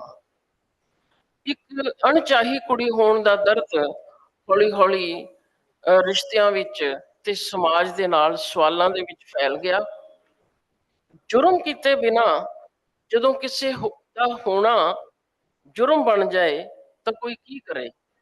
ਇਸ ਹੋਣ ਦਾ ਜੁਰਮ ਸਾਡੇ ਸਮਾਜ ਵਿੱਚ ਹਾਸ਼ੀਆਗਤ ਸ਼੍ਰੇਣੀਆਂ ਦੇ ਹਿੱਸੇ ਵਿੱਚ ਆਇਆ ਹੈ ਜਾਂ ਔਰਤ ਦੇ ਹਿੱਸੇ ਵਿੱਚ। ਮਾਨਵੀ ਰਿਸ਼ਤੇ ਅਜਿਹੀ ਸਥਿਤੀ ਵਿੱਚ ਮਾਨਵੀ ਨਾ ਰਹਿ ਕੇ ਅਮਾਨਵੀ ਬਣ ਜਾਂਦੇ ਹਨ। ਇਹਨਾਂ ਅਣਮਨੁੱਖੀ ਰਿਸ਼ਤਿਆਂ ਦਾ ਸਾਡਾ ਬਹੁਤ ਲੰਬਾ ਤੇ ਦਰਦਨਾਕ ਇਤਿਹਾਸ ਹੈ। ਮੇਰੀ ਕਵਿਤਾ ਤਾਂ ਉਸ ਦਾ ਸਿਰਫ ਇੱਕ ਪੰਨਾ ਹੈ। ਮੇਰੀ ਕਵਿਤਾ ਘਰ ਦੇ ਸੁਪਨੇ ਤੇ ਯਥਾਰਥ ਦੇ ਟਕਰਾਅ ਵਿੱਚ ਵੀ ਲਿਖੀ ਗਈ। ਮੇਰੇ ਬਹੁਤ ਸਾਰੇ ਸਮਕਾਲੀ ਕਵੀ ਵੀ ਉਸ ਵੇਲੇ ਘਰ ਦਾ ਦਰਦ ਲਿਖ ਰਹੇ ਸੀ। लेकिन रिश्तियों के सवालों में घिर के एक वक्त ऐसा आया जदों घर की चाह जो है उस तो यकीन उठ गया। लेकिन इसे एहसास विचों अपने घर अपने कमरे ते अपनी थां की इच्छा जागी। जिस तरह के प्रसिद्ध लेखिका वर्जीनिया वुल्फ की किताब है a room of one's own. सो हर लेखक कलाकार ਨੂੰ अपनी जगह की लोड़ होंदी है और खास कर औरत ਨੂੰ अपनी जगह जिथे वो जी सके, जिथे वो खुद बारे सोच सके, उसकी जरूरत होंदी है। उसी चीज ਨੂੰ रिश्तियां की फिलोसफी ਦੇ ਵਿੱਚ मैं अनुवाद किया। कह लो कि अपनी जगह कितनी महत्वपूर्ण है कि फलना फुलना है तो दो चार हथ की दूरी ते रही, एक दा कद वध जावे तो दूजा उहदे परछावें विच ही सड़ सुक जांदा। तो मेरी कविता भी जिहड़ी है जो सिरजना वो टकराव की स्थिति विच हुंदी रही है। ये टकराव मैनू मेरे अपने सुपनियां परिवार ते समाज दे नाल महसूस हुंदा रहा है। घर दे दहलीज दे अंदर भी टकराव सी ते बाहर भी टकराव सी। मेरी कविता दीवारां दायरियां ते बंद दरवाजियां तो बाहर निकल के तुरन लगी, बहन लगी, उड़न लगी। प्यार मेरे लिए एक पारे वांग सी जो ਉਂਗਲਾਂ ਦੇ ਪੋਟਿਆਂ ਚੋਂ अक्सर फिसल जाता है ते मोह भंग दी कविता लिखी जाती है। जो हत्थां चों फिसल गया वो हथेली ते रेखा बन के बैठ जाता है। सो रिश्तियां का यह दर्शन मेरी कविता विच सहज रूप विच लिखिया गया। मैं अपनी कुड़ी होने दे एहसास चों जरा उभरी सी तो बहुत सारिया कुड़ियां मेरिया कवितावां दे विच आउण लग पईयां। कुआरियां कुड़ियां, अर्ध कुआरियां कुड़ियां, चिर कुआरियां कुड़ियां, अणविआहियां औरतां, इन्हां दे उत्ते बहुत सारिया कवितावां मेरे तो लिखियां गईयां। ये सारिया कुड़ियां रिश्तियां ते समाज नूं तिखे सवाल करदियां ने ते ਇਹਨਾਂ ਵੱਲੋਂ ਸਮਾਜ ਨੂੰ ਸਵਾਲ ਕਰਨਾ ਮੈਨੂੰ ਆਪਣਾ ਧਰਮ ਲੱਗਿਆ ਤੇ ਇਹਨਾਂ ਦੀ ਆਵਾਜ਼ ਨੂੰ ਲਿਖਣਾ ਮੇਰੀ ਕਵਿਤਾ ਦੀ ਸਿਆਸਤ ਬਣ ਗਿਆ। ਮੇਰੀ ਕਾਵਿ ਪੁਸਤਕ ਸੁਣ ਗੁਣਵੰਤਾ ਸੁਣ ਬੁੱਧਵੰਤਾ ਇਤਿਹਾਸਨਾਮਾ ਪੰਜਾਬ ਵਿੱਚ ਵੀ ਔਰਤ ਦੇ ਵਜੂਦ ਨੂੰ ਇਤਿਹਾਸ ਦੇ ਵੱਖੋ-ਵੱਖ ਪੜਾਵਾਂ ਵਿੱਚ ਲਿਖਣ ਦਾ ਯਤਨ ਕੀਤਾ ਗਿਆ ਹੈ। ਜਦੋਂ ਸਾਡੇ ਦੇਸ਼ ਤੇ ਸਮਾਜ ਦੇ ਵਿੱਚ ਘੁਟਨ ਦਾ ਜੋ ਹੈ ਮਾਹੌਲ ਬਣ ਜਾਂਦਾ ਹੈ ਤਾਂ ਉਸ ਤੂਫਾਨ ਦੇ ਵਿੱਚ ਲੇਖਕ ਦਾ ਕਰਮ ਕੌਣ ਕੁੱਕੜ ਵਰਗਾ ਹੁੰਦਾ ਹੈ ਜੋ ਕਿਸੇ ਚੁਰਾਹੇ ਤੇ ਖੜੇ ਕਿਸੇ ਸਿਪਾਹੀ ਵਰਗਾ ਵੀ ਹੁੰਦਾ ਹੈ। ਤੇ ਇਸੇ ਤਰ੍ਹਾਂ ਮੈਂ ਆਪਣੇ ਇਸ ਫਰਜ਼ ਨੂੰ ਸਮਝਦਿਆਂ ਹੋਇਆਂ ਪੰਜਾਬ ਦੇ ਇਤਿਹਾਸ ਨੂੰ ਸੱਭਿਆਚਾਰਕ ਤੌਰ ਤੇ ਵਿਚਾਰਧਾਰਾਵਾਂ ਦੇ ਨਜ਼ਰੀਏ ਤੋਂ ਇੱਕ ਕਵੀ ਦੀ ਨਜ਼ਰ ਤੋਂ ਲਿਖਣ ਦੀ ਕੋਸ਼ਿਸ਼ ਕੀਤੀ। ਇਸ ਵਿੱਚ ਕੁਦਰਤ ਦੀ ਰਚਨਾ ਨੂੰ 5 ਤੱਤਾਂ ਤੋਂ ਸ਼ੁਰੂ ਕਰਕੇ ਸਤ ਸਿੰਧੂ ਤੋਂ ਪੰਚਨਦ, ਪੰਚਨਦ ਤੋਂ ਪੰਜਾਬ ਯਾਤਰਾ ਤੇ ਇਸ ਸਮੇਂ ਦੌਰਾਨ ਬਾਹਰੋਂ ਆਉਂਦੇ ਹਮਲਾਵਰ, ਉਹਨਾਂ ਦੇ ਨਾਲ ਆਏ ਯਾਤਰੀ, ਦਰਵੇਸ਼, ਵਿਦਵਾਨ, ਫਕੀਰ ਅਤੇ ਕਾਰੀਗਰ ਤੇ ਉਹਨਾਂ ਦੇ ਇਸ ਮਿੱਟੀ ਵਿੱਚ ਰਚ ਵਸ ਜਾਣ ਦੀ ਤੇ ਨਵੀਆਂ ਕੌਮਾਂ ਬਣਨ ਦੀ ਗਾਥਾ ਲਿਖੀ ਗਈ ਹੈ। ਵੇਦ, ਉਪਨਿਸ਼ਦ, ਗ੍ਰੰਥ, ਇਤਿਹਾਸ ਅਤੇ ਵੱਖੋ ਵੱਖਰੀਆਂ ਸੰਪਰਦਾਵਾਂ ਨੇ ਲੋਕਾਂ ਦੀ ਜੀਵਨ ਸ਼ੈਲੀ ਨੂੰ ਕਿਵੇਂ ਪ੍ਰਭਾਵਿਤ ਕੀਤਾ ਤੇ ਇਸ ਦੇ ਫਲਸਰੂਪ ਇਹਨਾਂ ਸੰਪਰਦਾਵਾਂ ਦੇ ਆਪਸੀ ਸੰਘਰਸ਼ ਤੇ ਮੇਲ ਜੋਲ ਤੋਂ ਬਾਅਦ ਮਹਾਰਾਜਾ ਰਣਜੀਤ ਸਿੰਘ ਦੇ ਰਾਜ ਵਿੱਚ ਪੰਜਾਬੀ ਕੌਮ ਦਾ ਇੱਕ ਦ੍ਰਿਸ਼ ਬਣ ਕੇ ਉਭਰਦਾ ਹੈ। ਇੱਕ ਮਿੱਥ ਕਥਾ ਪੂਰੇ ਕਾਵਿ ਵਿੱਚ ਸਮਾਈ ਹੋਈ ਹੈ। ਸਰਸਵਤੀ ਨਦੀ ਇੱਕ ਗ੍ਰੰਥ ਗੰਗਾ ਨੂੰ ਦੇਣਾ ਚਾਹੁੰਦੀ ਸੀ, ਲੇਕਿਨ ਰਾਖਸ਼ ਉਹ ਗ੍ਰੰਥ ਸਰਸਵਤੀ ਤੋਂ ਹੋਣਾ ਚਾਹੁੰਦੇ ਸੀ। ਇਸ ਲਈ ਉਸ ਗ੍ਰੰਥ ਨੂੰ ਰਾਖਸ਼ਾਂ ਤੋਂ ਬਚਾਉਂਦੀ ਹੋਈ ਸਰਸਵਤੀ ਜ਼ਮੀਨ ਵਿੱਚ ਅਲੋਪ ਹੋ ਗਈ। ਉਹ ਗ੍ਰੰਥ ਗੰਗਾ ਤੱਕ ਕਦੇ ਨਾ ਪਹੁੰਚ ਸਕਿਆ। ਅੱਜ ਇਸ ਯੁੱਗ ਵਿੱਚ ਇੱਕ ਬੌਧਿਕ ਖਲਾ ਪੈਦਾ ਹੋ ਗਿਆ ਹੈ। ਇੱਕ ਖਲਾ ਮਨੁੱਖੀ ਸੰਬੰਧਾਂ ਵਿੱਚ ਵੀ ਹੈ। ਅਸੀਂ ਸਿਰਫ ਬੋਲਦੇ ਹਾਂ, ਸੁਣਦੇ ਨਹੀਂ। ਸੰਵਾਦ ਨਹੀਂ ਹੋ ਰਿਹਾ, ਵਾਦ ਵਿਵਾਦ ਕਰਦੇ ਹਾਂ ਤੇ ਇੱਕ ਦੂਜੇ ਨੂੰ ਰੱਦ ਕਰ ਦਿੰਦੇ ਹਾਂ। ਸਮੇਂ-ਸਮੇਂ ਤੇ ਵਿਦਵਾਨ ਅਤੇ ਮਹਾਂਪੁਰਸ਼ ਆਏ ਤੇ ਸਮਾਜ ਵਿੱਚ ਸੰਵਾਦ ਰਚਾਇਆ, ਲੋਕਾਂ ਨੂੰ ਸਵਾਲ ਕੀਤੇ ਤੇ ਉਹਨਾਂ ਦੇ ਸਵਾਲਾਂ ਦੇ ਜਵਾਬ ਵੀ ਦਿੱਤੇ। ਸੁਣ ਗੁਣਵੰਤਾ ਸੁਣ ਬੁੱਧਵੰਤਾ ਵਿੱਚ ਅਜਿਹੇ ਹੀ ਸੰਵੇਦਨਸ਼ੀਲ, ਗੁਣੀ ਅਤੇ ਬੁੱਧ ਜਨਾਂ ਨੂੰ ਸੰਬੋਧਨ ਕੀਤਾ ਗਿਆ ਹੈ। ਕੱਲ ਦੀ ਗੱਲ ਨੂੰ ਅੱਜ ਦੇ ਸੰਦਰਭ ਵਿੱਚ ਸੁਣਾਇਆ ਗਿਆ ਹੈ। ਇਹ ਤਾਂ ਸਿਰਫ ਇੱਕ ਕੋਸ਼ਿਸ਼ ਹੈ। ਸਾਨੂੰ ਅਜਿਹੇ ਬਹੁਤ ਸਾਰੇ ਸੰਵਾਦ ਦੀ ਜ਼ਰੂਰਤ ਹੈ। ਮੈਂ ਸਾਹਿਤ ਅਕਾਦਮੀ ਦੀ ਸ਼ੁਕਰਗੁਜ਼ਾਰ ਹਾਂ ਜਿਸ ਨੇ इस ऐतिहासिक संवाद ਨੂੰ ਪਛਾਣਿਆ ਤੇ सम्मानित किया। बहुत बहुत धन्यवाद श्रीमती पॉल कौर जी। अब मैं आमंत्रित करूंगी राजस्थानी में पुरस्कृत मुकुट मणिराज जी को, जिनको गांव और अम्मा के लिए पुरस्कृत किया गया। मुकुट जी, आपसे विशेष अनुरोध है, संक्षेप में अपनी बात करो।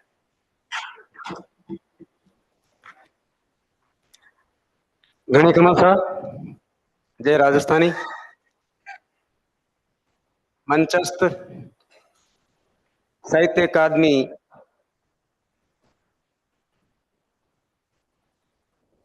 की उपाध्यक्ष आदरजोग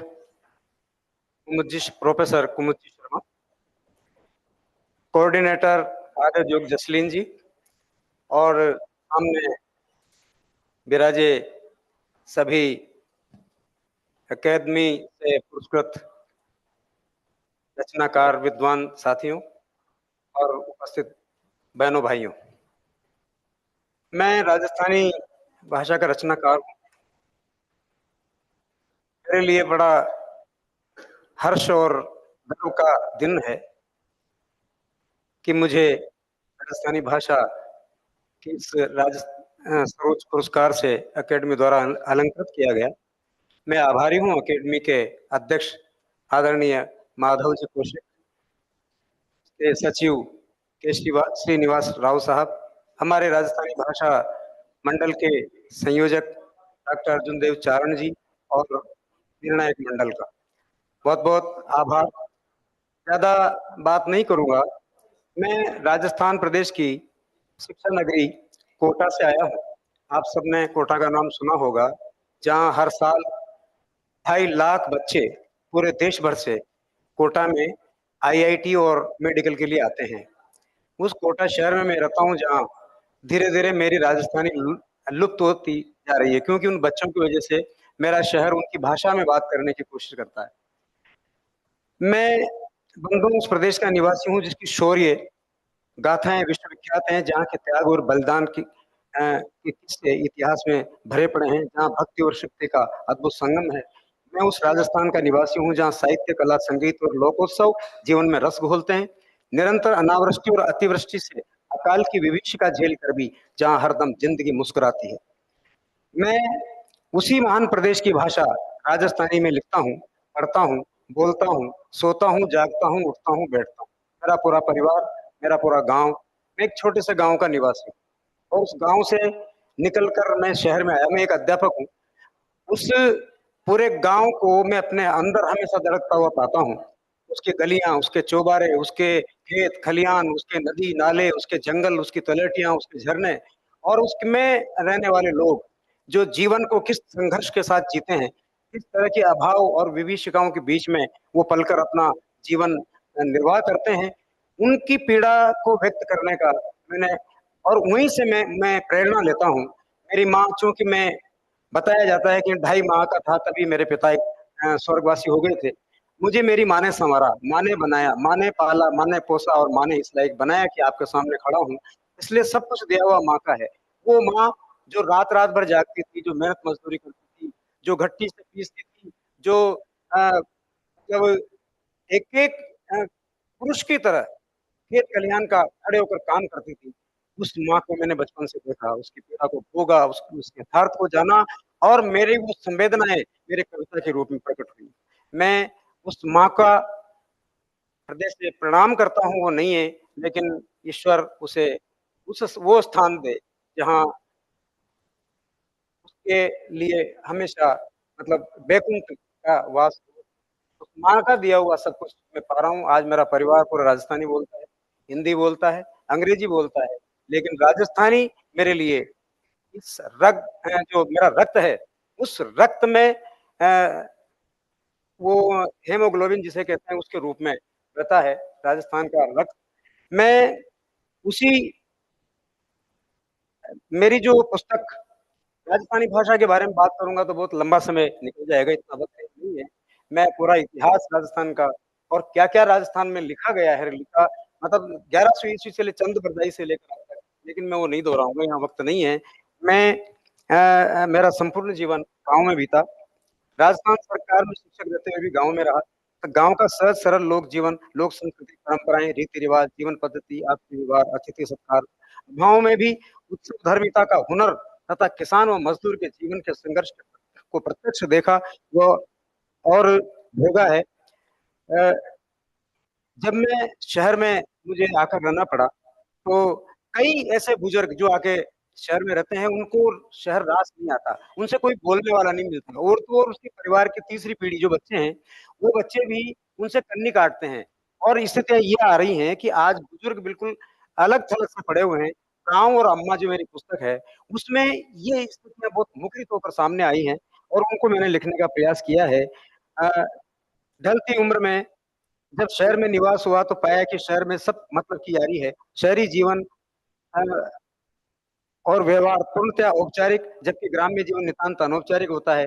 गाँव से ढलती उम्र में मजबूरी में शहर में आकर बसे बुजुर्गों की मानसिक स्थिति, जिनकी आँखों में हर पल तैरता गाँव, मन मस्तिष्क में हिलोरे मारती गाँव की यादें और मजदूरों के शहर में पलायन के बाद संघर्ष, गाँव और शहरी जीवन का अंतर, शिक्षा के बहाने छिनता बच्चों का बचपन, टूटते संयुक्त परिवार की दुविधाएँ, लोक संस्कृति का ह्रास, मनुष्य का नैतिक पतन, समाप्त होती लोक परंपराएँ तथा राजनीति, धर्म और समाज की विद्रूपताएँ, गाँव और अम्मा की कविताओं में मनोवैज्ञानिक और भावपूर्ण शब्दों में मैंने कहने का एक छोटा-सा प्रयास किया है।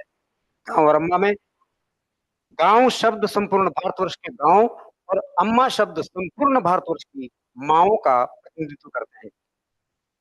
मैं ज़्यादा नहीं कहना चाहूँगा। मैं एक बहुत सारी बातें हैं, मैं कर सकता वो हूँ लेकिन लिखित समय रूप नहीं में है। मैं इतनी ज़्यादा बातें वो नहीं करूँगा। आखिरी में एक निवेदन जो मैंने कल भी कहा था यहाँ कि मैं उस भाषा में बात कर रहा हूँ, वो भाषा मेरी है जिसको राजस्थान में या केंद्र सरकार की मान्यता नहीं है।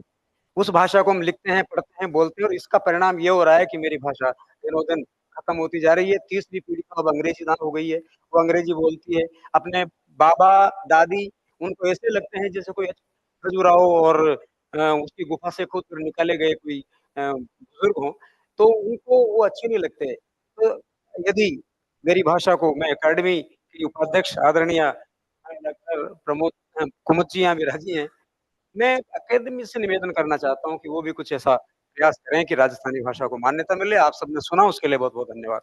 बहुत बहुत धन्यवाद मुकुल जी। अब मैं आमंत्रित करूंगी संस्कृत में पुरस्कृत दीपक कुमार शर्मा जी को, जिनको भास्कर चरितम के लिए पुरस्कृत किया गया। दीपक जी, आपसे विशेष आग्रह है, आपकी भी स्पीच बहुत लंबी है, उसको थोड़ा सा संक्षिप्त है रखिए।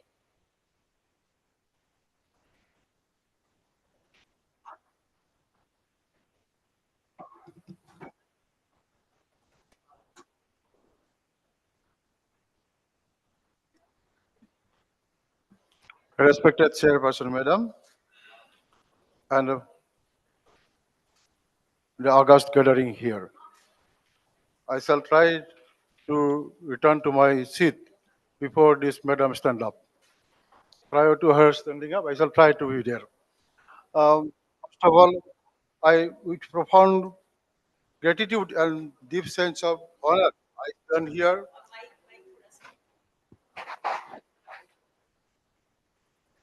Is it okay now, Madam?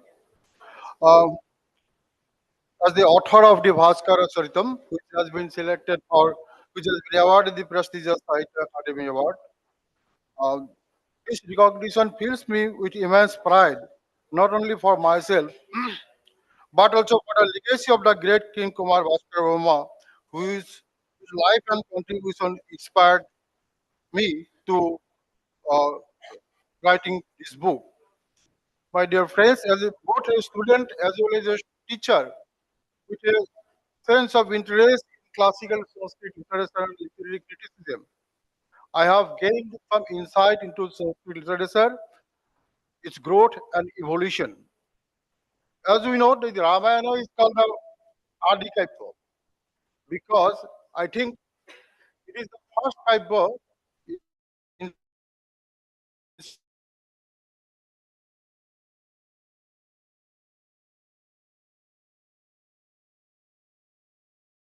इतिहास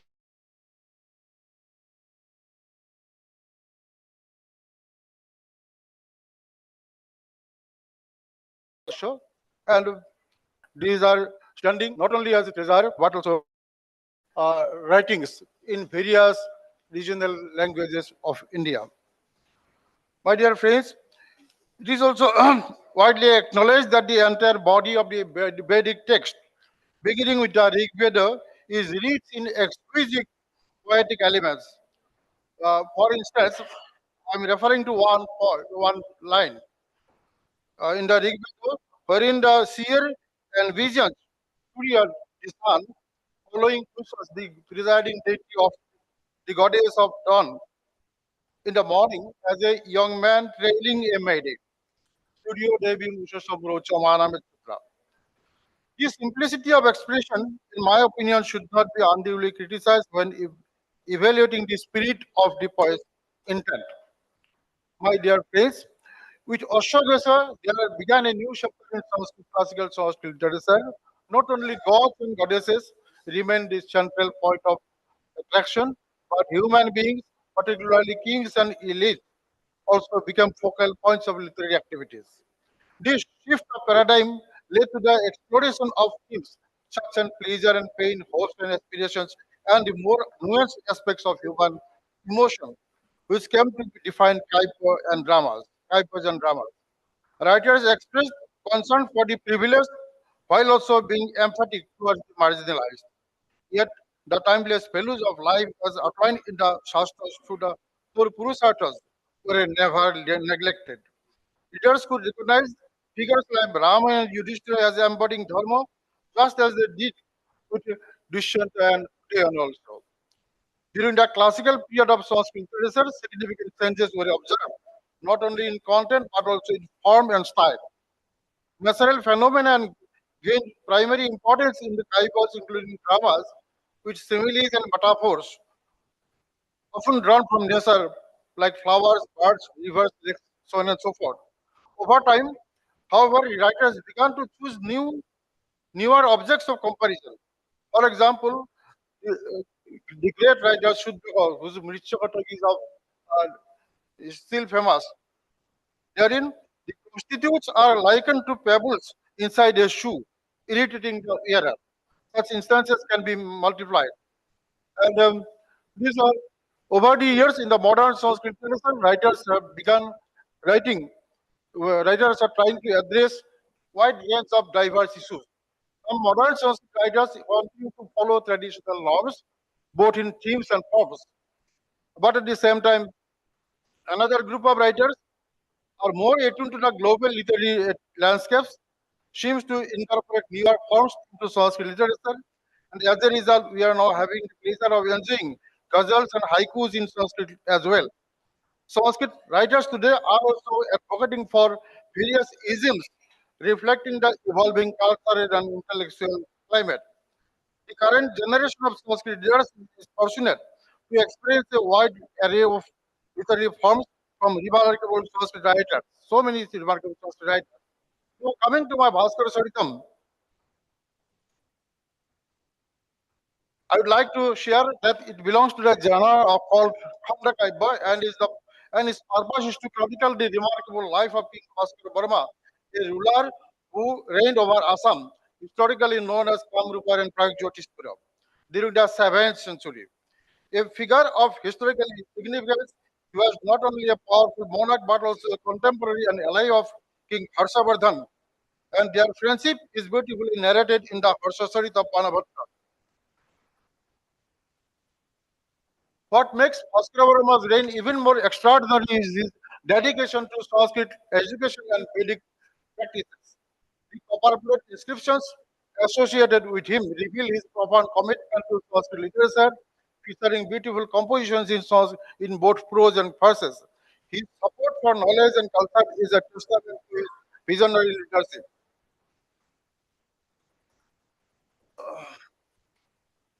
The historical records surrounding Bhaskara Varma's reign, including the inscriptional writings from his time, were invaluable in helping me piece together the verses of this Kaibya. I tried to capture the essence of the king who was not just a conqueror, but a patron of Sanskrit learning and a staunch upholder of Vedic tradition. I embarked on this journey with a deep sense of responsibility to present Bhaskar Varma's story with accuracy, while also acknowledging my own limitations in skill and ability. I consulted historical texts, inscriptions, and sources from his era, knowing that it was stepping into a delicate realm, attempting to bring to life a king whose legacy had shaped the.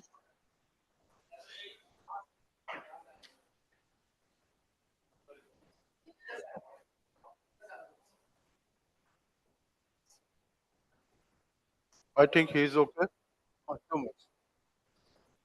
So, my dear friends, in 2011, in recognition to his rich legacy, the government of Assam established a Sanskrit university in his name, that is Kumar Bhaskar Verma Sanskrit and Ancient Studies University in the Nalbari town of Assam. It was my privilege to serve as the university's first vice chancellor, a role which I held for more than one decade, that is from 2011 to 2022. The university's establishment and my own involvement with it is deeply intertwined with the essence of this Bhaskara Saritam. This book, in many ways, stands as a tribute not only to the king, but also to the institution that honors his legacy and the cultural richness of Assam.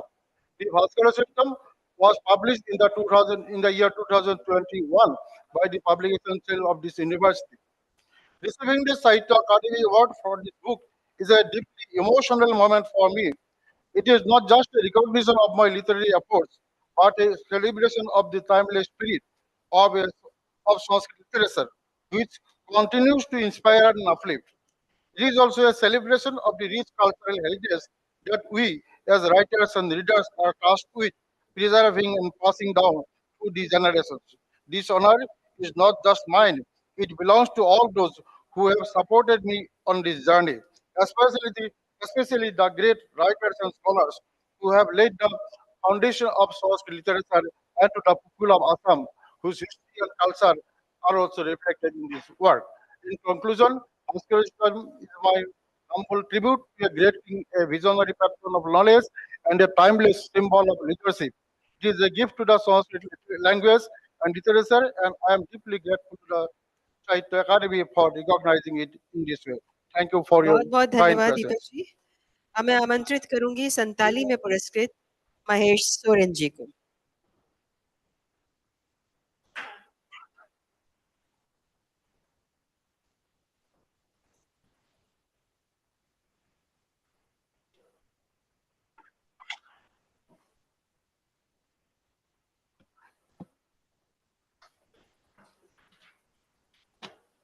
Dear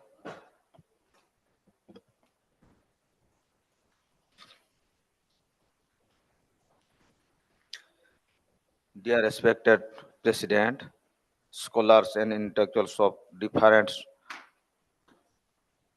language and from different part of our country, and the listener on and of the dice to make this meeting more successful and blissful are all of my heartily gratitude to all of them. I am Mr. Maheshwar Soren by passion, writer by passion and pharmacy officer in CSC Jagannathpur by profession. Nowadays, the most famous and discussed district Moyurbhanj of Odisha, which is the birthplace of President of India, Her Excellency Mr. Draupadi Murmu. Like I was born at bottom of the Simripa Reserve Forest of the village Jamudia, belongs to Udra block. Today I am proudly happy that you gave me the opportunity to discuss my journey of struggle regarding my journey of literature life in front of you. I was born to a old tribal society and poor family. My mother tongue is Santali and script is Olchiki. Olchiki was led foundation by Prime over Guru Gomke Pandit Raghunath Murmu. This Santali language has got its position in Constitution of India. I have got my gov job by studying Odia language, but top of ladder of success in literature and finally I got selected Sahitya Academy Award for my mother tongue, Olchiki, and for which I am grateful to you, the jury member and Sahitya Academy New Delhi. My uncle, let Madan Mohan Hembram, was a stage artist as well as perpetrator of Olchiki language. I have a curiosity to learn Olchiki when I was at class 5. Then I collected all the related documents from my uncle and my father and started learning on my own. At last, at that time, small stage plays are performed. I was attracted to them and thought to all also one day a writer of this type of short play and throw the proper light to the socially oppressed and marginalized tribal community. My father is a matriculation at that time, so this is obvious that he will be bit conservative, conservative that the time, which make me keeping a distance from singing, dancing, drama, and other cultural program. According to him, first study and career and cultural program. I passed having good marks in 7th standard, but at that time I was motivated by sentence that service to mankind is service to God. But due to lack of guidance and financial help, I am unable to study medical science. Rather, went for pharmacy. I completed my diploma in pharmacy after completing my IT and plus two science. Then I have written many scripts, screenplay on my own. I started writing short pledge and script from the great Santali writer Vidya Sanstha and my friends Jotteswar Murmu keep me pushing up in this track to do something big. In 2006, 2007 and 8, two of my screenplay are performed on the stage and I got various prize in honor of my creation. I got satisfied my serving people and treating various diseases from door to door and from village to village. In 209, I have joined at CC Jagannathpur as a pharmacist. It is very difficult to put you fit in two different spots, but still, due to God grace, I wrote two Santali films, Ulamaya and Dharam Darbar. And the two created havoc popularity among people of Bihar, Bengal, Jharkhand, and Odisha. At that time, I was motivated and followed the path of social worker Sampargana, Sure Hembrom, Pandit Raghunath Murmu's Hitel, Vidu Chandan, and Sam Sundar Hembrom's Chhatrapati Kiskuraj.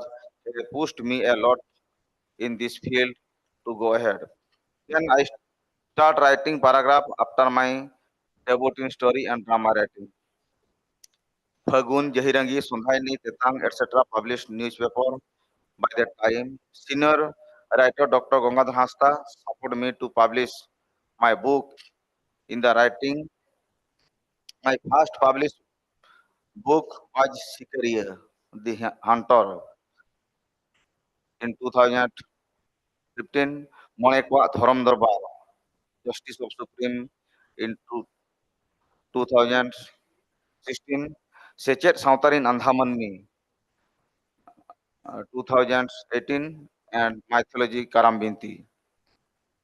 To keep the right direction towards success and enlightenment of Santali society, I am continue to get many honors and pride.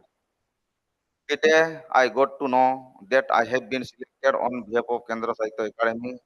I got a call that I have been selected for this national prize. That day was my birthday, 18th December 2024. It was invited to Kyongjhar Ashok Bhattika for All India Santali Writers Association conference. I thought this is the best gift to me from God in my life. My eyes were full of tears. My drama Sachet Sautarin Andhamanmi has been selected for Sahitya Academy Award. On that day at Kyongjhar, All India Santali Writers Association Secretary Arjun Mandi declared on the stage, all gave a standing ovation with a big round of applause. I never thought I would receive the award at such young age. Sachet Sautarin Andhamanmi, blind man of civil society, in the title of my book, which was written by me in 1995, which means when a person becomes educated and civilized, then they started underestimating, undervaluing the society. They were born from mother tongue and motherland also. And that end as a result, they bow down their motherland. Problem of recent time and required solution have been given to bring some social change. At last, at last, not least, a least story is not meant for entertainment. Only it is also for giving right track, right wage. Enlighten the society through education also. Again, I am thanking Sahitya Academy and my heartily gratitude to all listeners on and off the stage. Thanking you. सलाम को अड़ी अड़ी साराओ. बहुत बहुत धन्यवाद। हाँ, मैं आमंत्रित करूंगी सिंधी में पुरस्कृत श्री हुंदराज बलवानी जी को, जिनको उनकी कृति पुरुषों के लिए कल सम्मानित किया गया।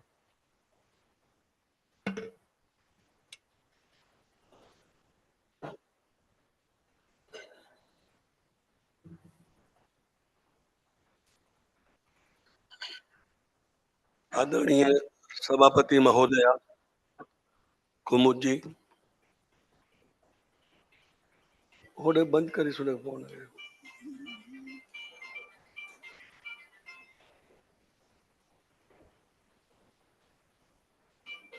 फोन है और विभिन्न भाषाओं से जुड़े मेरे साहित्यकार मित्रों साथियों सभी को मेरा प्रणाम। वैसे तो मेरा ये वक्तव्य केवल 2 पृष्ठों में सीमित है और उसमें भी मैंने मिनिमाइज करने का बहुत कोशिश की थी। उसके बावजूद आज मैं अभी जो मैं प्रस्तुत करूंगा केवल उस आलेख के उस वक्तव्य के अमुक मुद्दे उसके बारे में ही केवल बात करूंगा और बाकी आपको पढ़ने के लिए बाद में इसमें पूरी डिटेल दी है उसको मैं बिल्कुल रिपीट नहीं करूंगा। बहुत बहुत धन्यवाद। 2-3 बातें हैं मुद्दे जो खास कहने हैं वो है तो मुझे सिंधी में लिखे हुए मेरी कहानी संग्रह पुरजों के लिए पुरस्कृत किया गया है। आप जानते होंगे कि सिंधी भाषा केवल एक प्रदेश की भाषा नहीं है, यह पूरे देश में फैले हुए सिंधी समुदाय द्वारा बोली जाती है। सिंधी भाषा और साहित्य में लेखन का काल 1000 साल से पुराना माना जाता है। 11वीं सदी में अल-बरूनी और अरबी के अन्य लेखकों के उल्लेखों से स्पष्ट होता है कि सिंधी में 8वीं-9वीं सदी में लेखन आरंभ हो चुका था। लेकिन उसके बाद सन 1853 में सिंध के तत्कालीन चीफ वाटर सप्लायर के प्रयत्नों से बनाई गई समिति द्वारा सिंधी भाषा के लिए वर्णमाला बनाई। उसके पहले कोई वर्णमाला नहीं थी। अलग-अलग लिपियों में लोग लिखना, पढ़ना और पुस्तकें छापते थे। और कहानी की बात करें तो सिंधी में सबसे पहली कहानी 1914 में एक कहानी जो 100 से ज्यादा समय हो चुका है और हुरमुखीजा नाम की कहानी को माना जाता है। वो हमारे सिंधी के एक हमारे मूर्धन्य लेखक लालचंद अमर डिनोमल द्वारा लिखी गई है। सिंधी कहानी ने विविध दौर देखे हैं। विभाजन के पहले उसके बाद अलग अलग उसके दौर चलते रहे, उसकी मैं बात नहीं करूंगा। हम यथार्थ की दुनिया में जी रहे हैं। कहानी और यथार्थ एक ही सिक्के के 2 पहलू हैं। कहानी अपने आप में यथार्थ की पुनर्रचना है। ऐसे माहौल में लेखक को यथार्थ पर नजरिया विकसित करना चाहिए, ऐसा मैं मानता हूँ। उसके लिए आज के जटिल सामाजिक, आर्थिक, राजनीतिक परिवेश का अपनी पूरी दृष्टिमयता के साथ आत्मसात करना आवश्यक हो गया है। यही आज का यथार्थ है। सिंधी कहानी की इस लेखन यात्रा में सीमा को मैं कहाँ पर देखूं, यह मेरे लिए प्रश्न ही रहा है। सभी धाराओं के कहानीकारों की कहानियां मैंने पढ़ी है, कहानियां लिखी भी है, परंतु न मैं प्रगतिवादी विचारधारा का हिस्सा रहा, न रोमानवी धारा के साथ चल पाया और न किसी अन्य धारा के साथ जुड़ा। अपनी राह बनाकर मैं लिखता रहा हूँ। मैंने आम जीवन में महसूस की जा रही घुटन को कहानियों के द्वारा व्यक्त करने का प्रयास किया है। आम आदमी मेरी कहानियों का यथार्थ रहा है।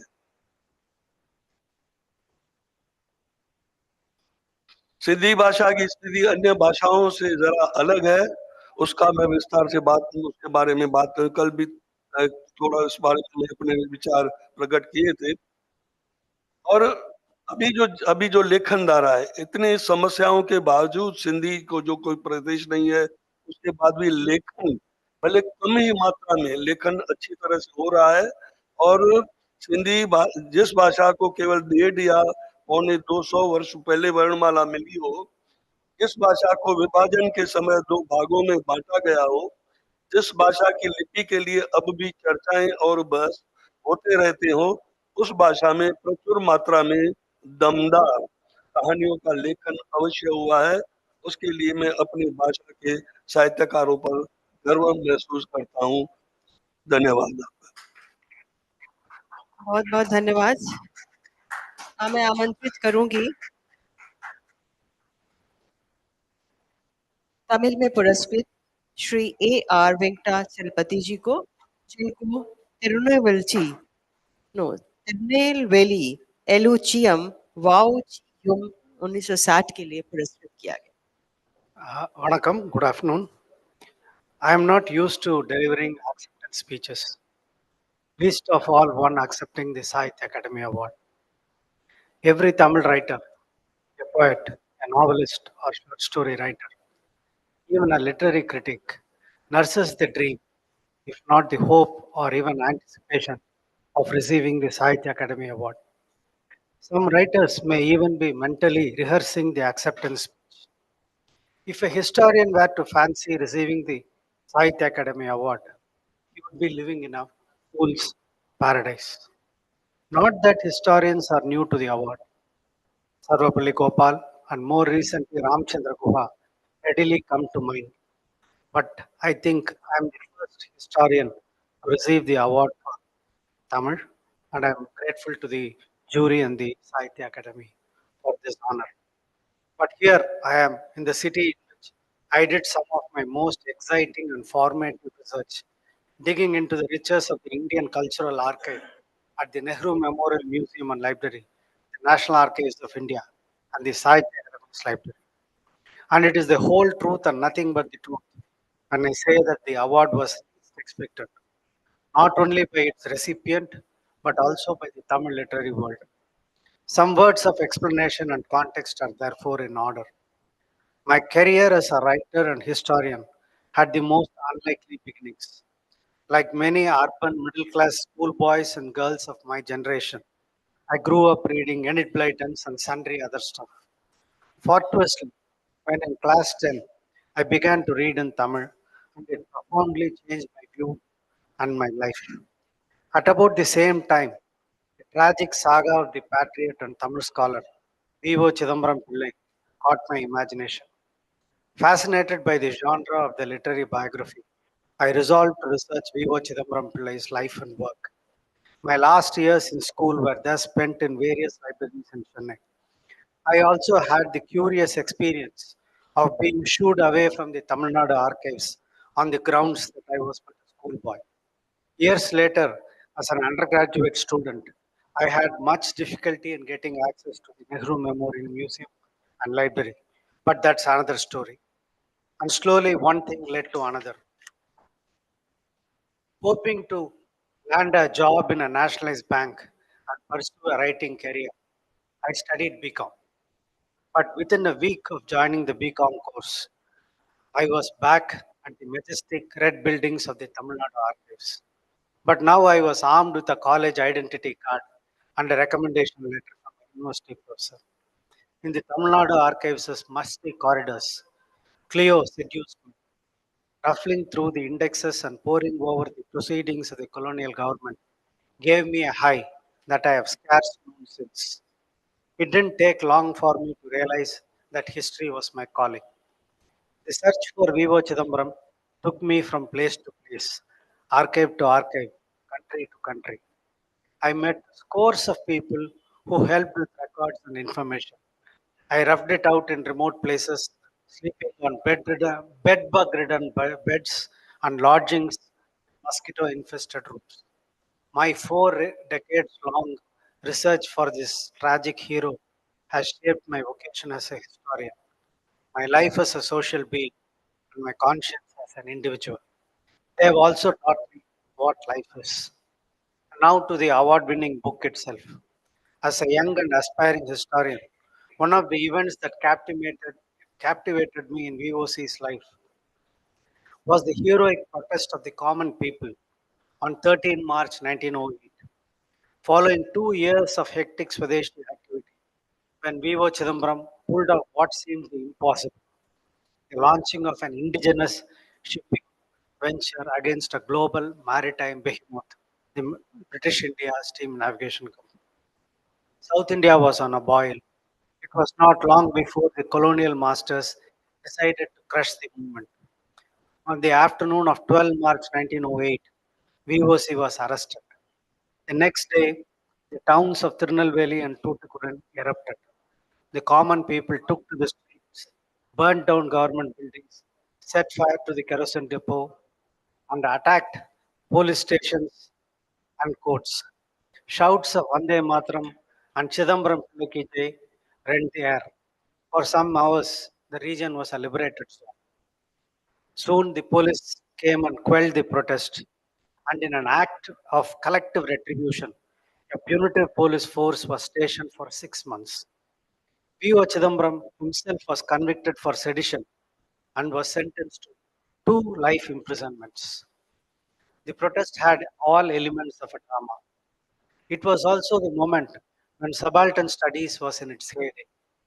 The first essay that I ever wrote based on my research on VOC was a study of this particular riots, which I described as an uprising. Nearly 35 years later, I revisited this extended essay and expanded it into a full-length book. Now, based on extensive research, the book itself is structured as a literary text, drawing from a well-known proverb. Without protest, no justice can be won. Kalagam Pirakaman, Nyayam Pirakadu. And using a traditional Tamil rhetorical device called Virputtu Purulkol, I narrated the story of the protest, its origins, its course, its outcomes, its impact, and its tragic erasure from popular memory. While thanking the jury and the Sahitya Academy for conferring upon me this honor, I dedicate this book to the selfless people who protested against colonial rule and demonstrated their respect for the great patriot P.O. Chidambaram. Books such as this are long in the making. If it takes a whole village to educate a child, what can one say about the making of a historian, even if an average one? I thank my teachers, friends, and fellow scholars for making everything possible. I would like to especially mention my earliest mentors, the late Mugam Mamani and the late Tha Govindan. Members of my family have paid a heavy price for my literary obsession. I can only repay my debt with my love, inadequate as it is. Thank you very much. Thank you Shri Venkatachalapathy ji. अब मैं आमंत्रित करूंगी तेलुगु में पुरस्कृत श्री पेनुगुड़ा लक्ष्मी नारायण जी को, जिनको दीपिका के लिए कल पुरस्कृत किया गया है।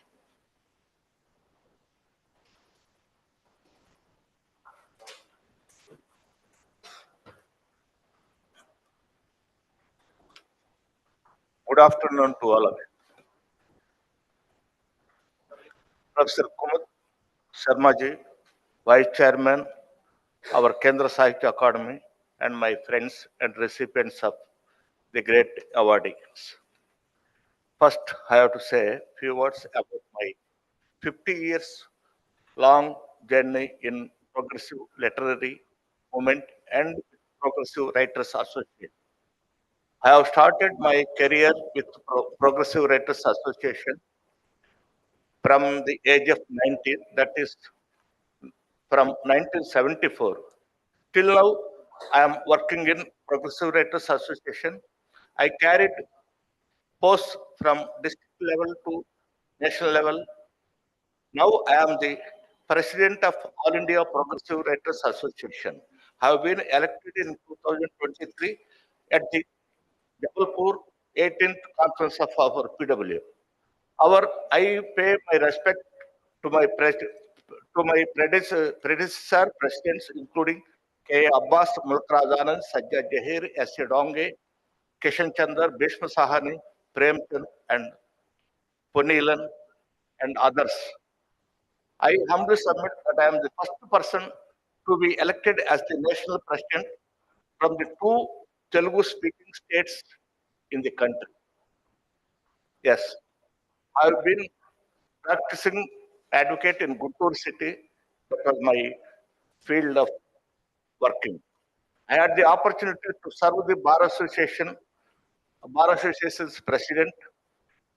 I also carried out duties of chairman Guntur District Bar Association's president. This is my professional background. I also held the responsibility as the president of Andhra Pradesh Organ Donors Organization from December 13th to February 15th. Yes, sir. As a worker in PWA, I organized over 600 literary meets, conferences, seminars, award functions, book launching sessions on behalf of the organization. Literary criticism is the prime sphere of my work, and I authored more than 200 essays on different forms, including poetry, playwrights, short stories, etc. My writings appeared as prefaces in more than 50 books. I have also performed reviews of more than 50 books. I conducted many workshops to encourage young writers in my own humble way. I have contributed my services to the revival of library movement organized in our Andhra Pradesh state. I am glad to inform that I worked in various capacities to compile as compiler, associate editor, and honorable editor are more than 100 books. Kavita O Kavita was co-edited by me along with Dr. Papinan Shivashankar, who is also a recipient of Kendra Sahitya Akademi. That book was prescribed as one of the textbook for Group 1 students. It was proud moment for me when my essay, story compilations, inspired the famous writer, the Academy Award winner, Kalipatnam Ramarao, to establish Kathanilayam, an initiative to collect and safeguard innumerable volumes of stories and story compilations. That is only the first time in world for one form organizing a special building for short story collections. My writings include Repatloki, Aneka, Vidita, Deepika, and Vishesa. I chronicled the Guntur literary history, and the following research was published as Guntur Seva Sahitya Charitra for 3 editions. I wrote a biographical sketch of my guru, Pulpula Venkat Savai, in honor of my guru. My book Vidita received the Patti Sriramulu Telugu University Award in 2017. Ajo Vibho Kandalam Foundation felicitated me with Lifetime Achievement Award in January 2025 and published as a special souvenir Sahitya Vaijayanti on this occasion.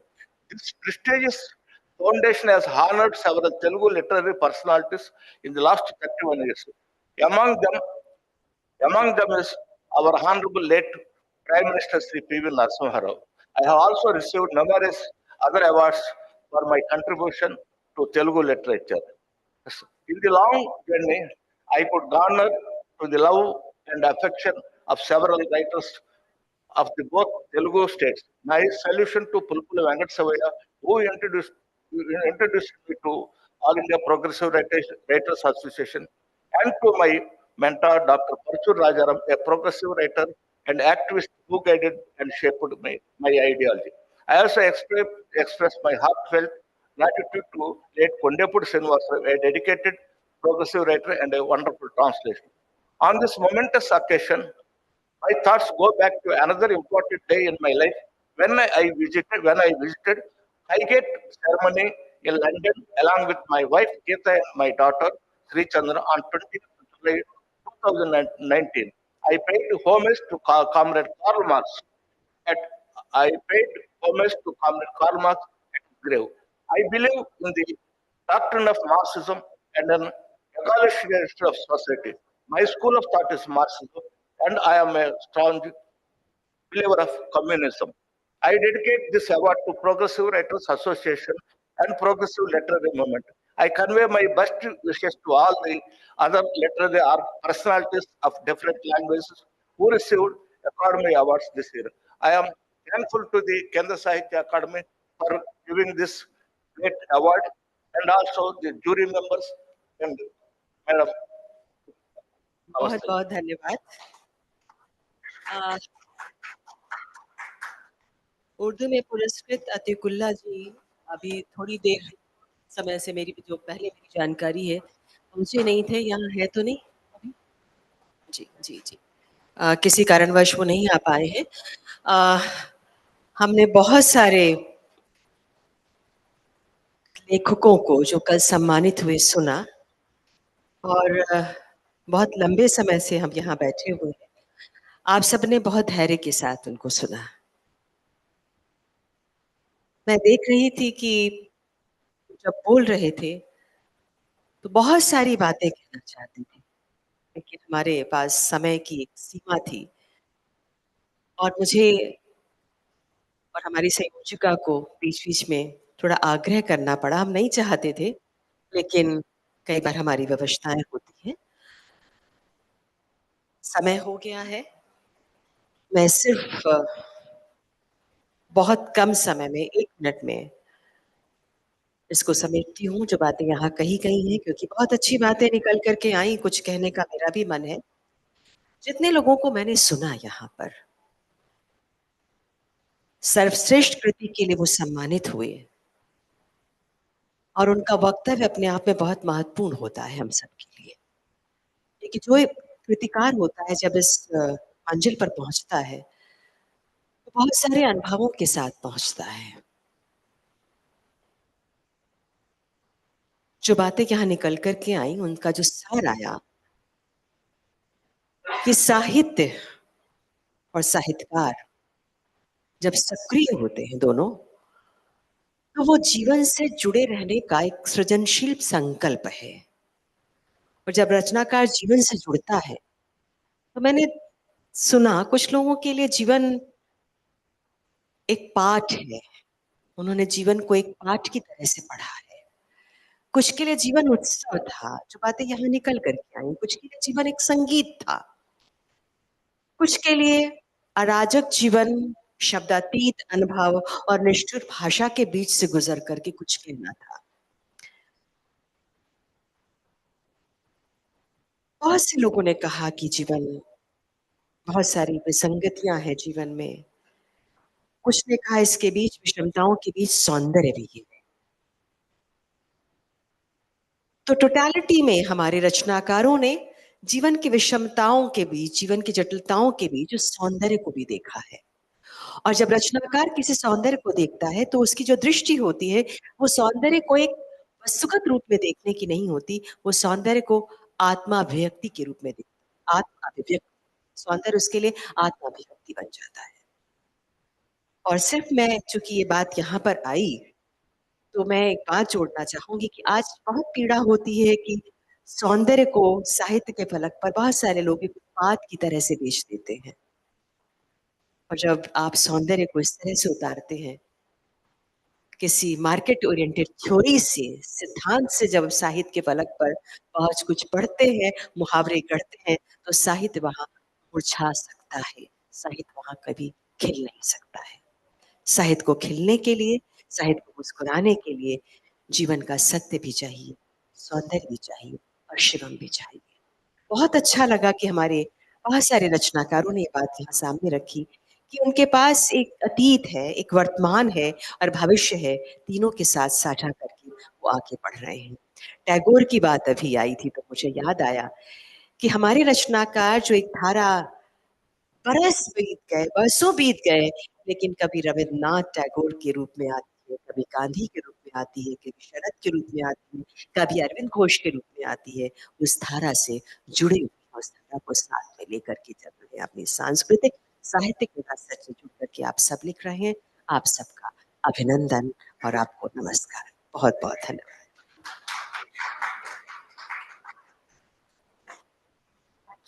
Thank you so much, ma'am. And a very big thank you to all the awardees who've been here, who have shared their thoughts with us and have been patient with the others when they share their thoughts. Not all of us are present here, but we could take a moment for a photo op. Kindly join us on the dais. I would also like to tell all the awardees that a special trip has been organized for you at 3 p.m. to go to see the War Memorial. So after lunch, kindly gather here in the reception area and somebody will guide you to take you there.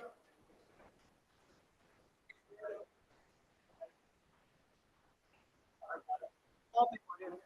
War Memorial.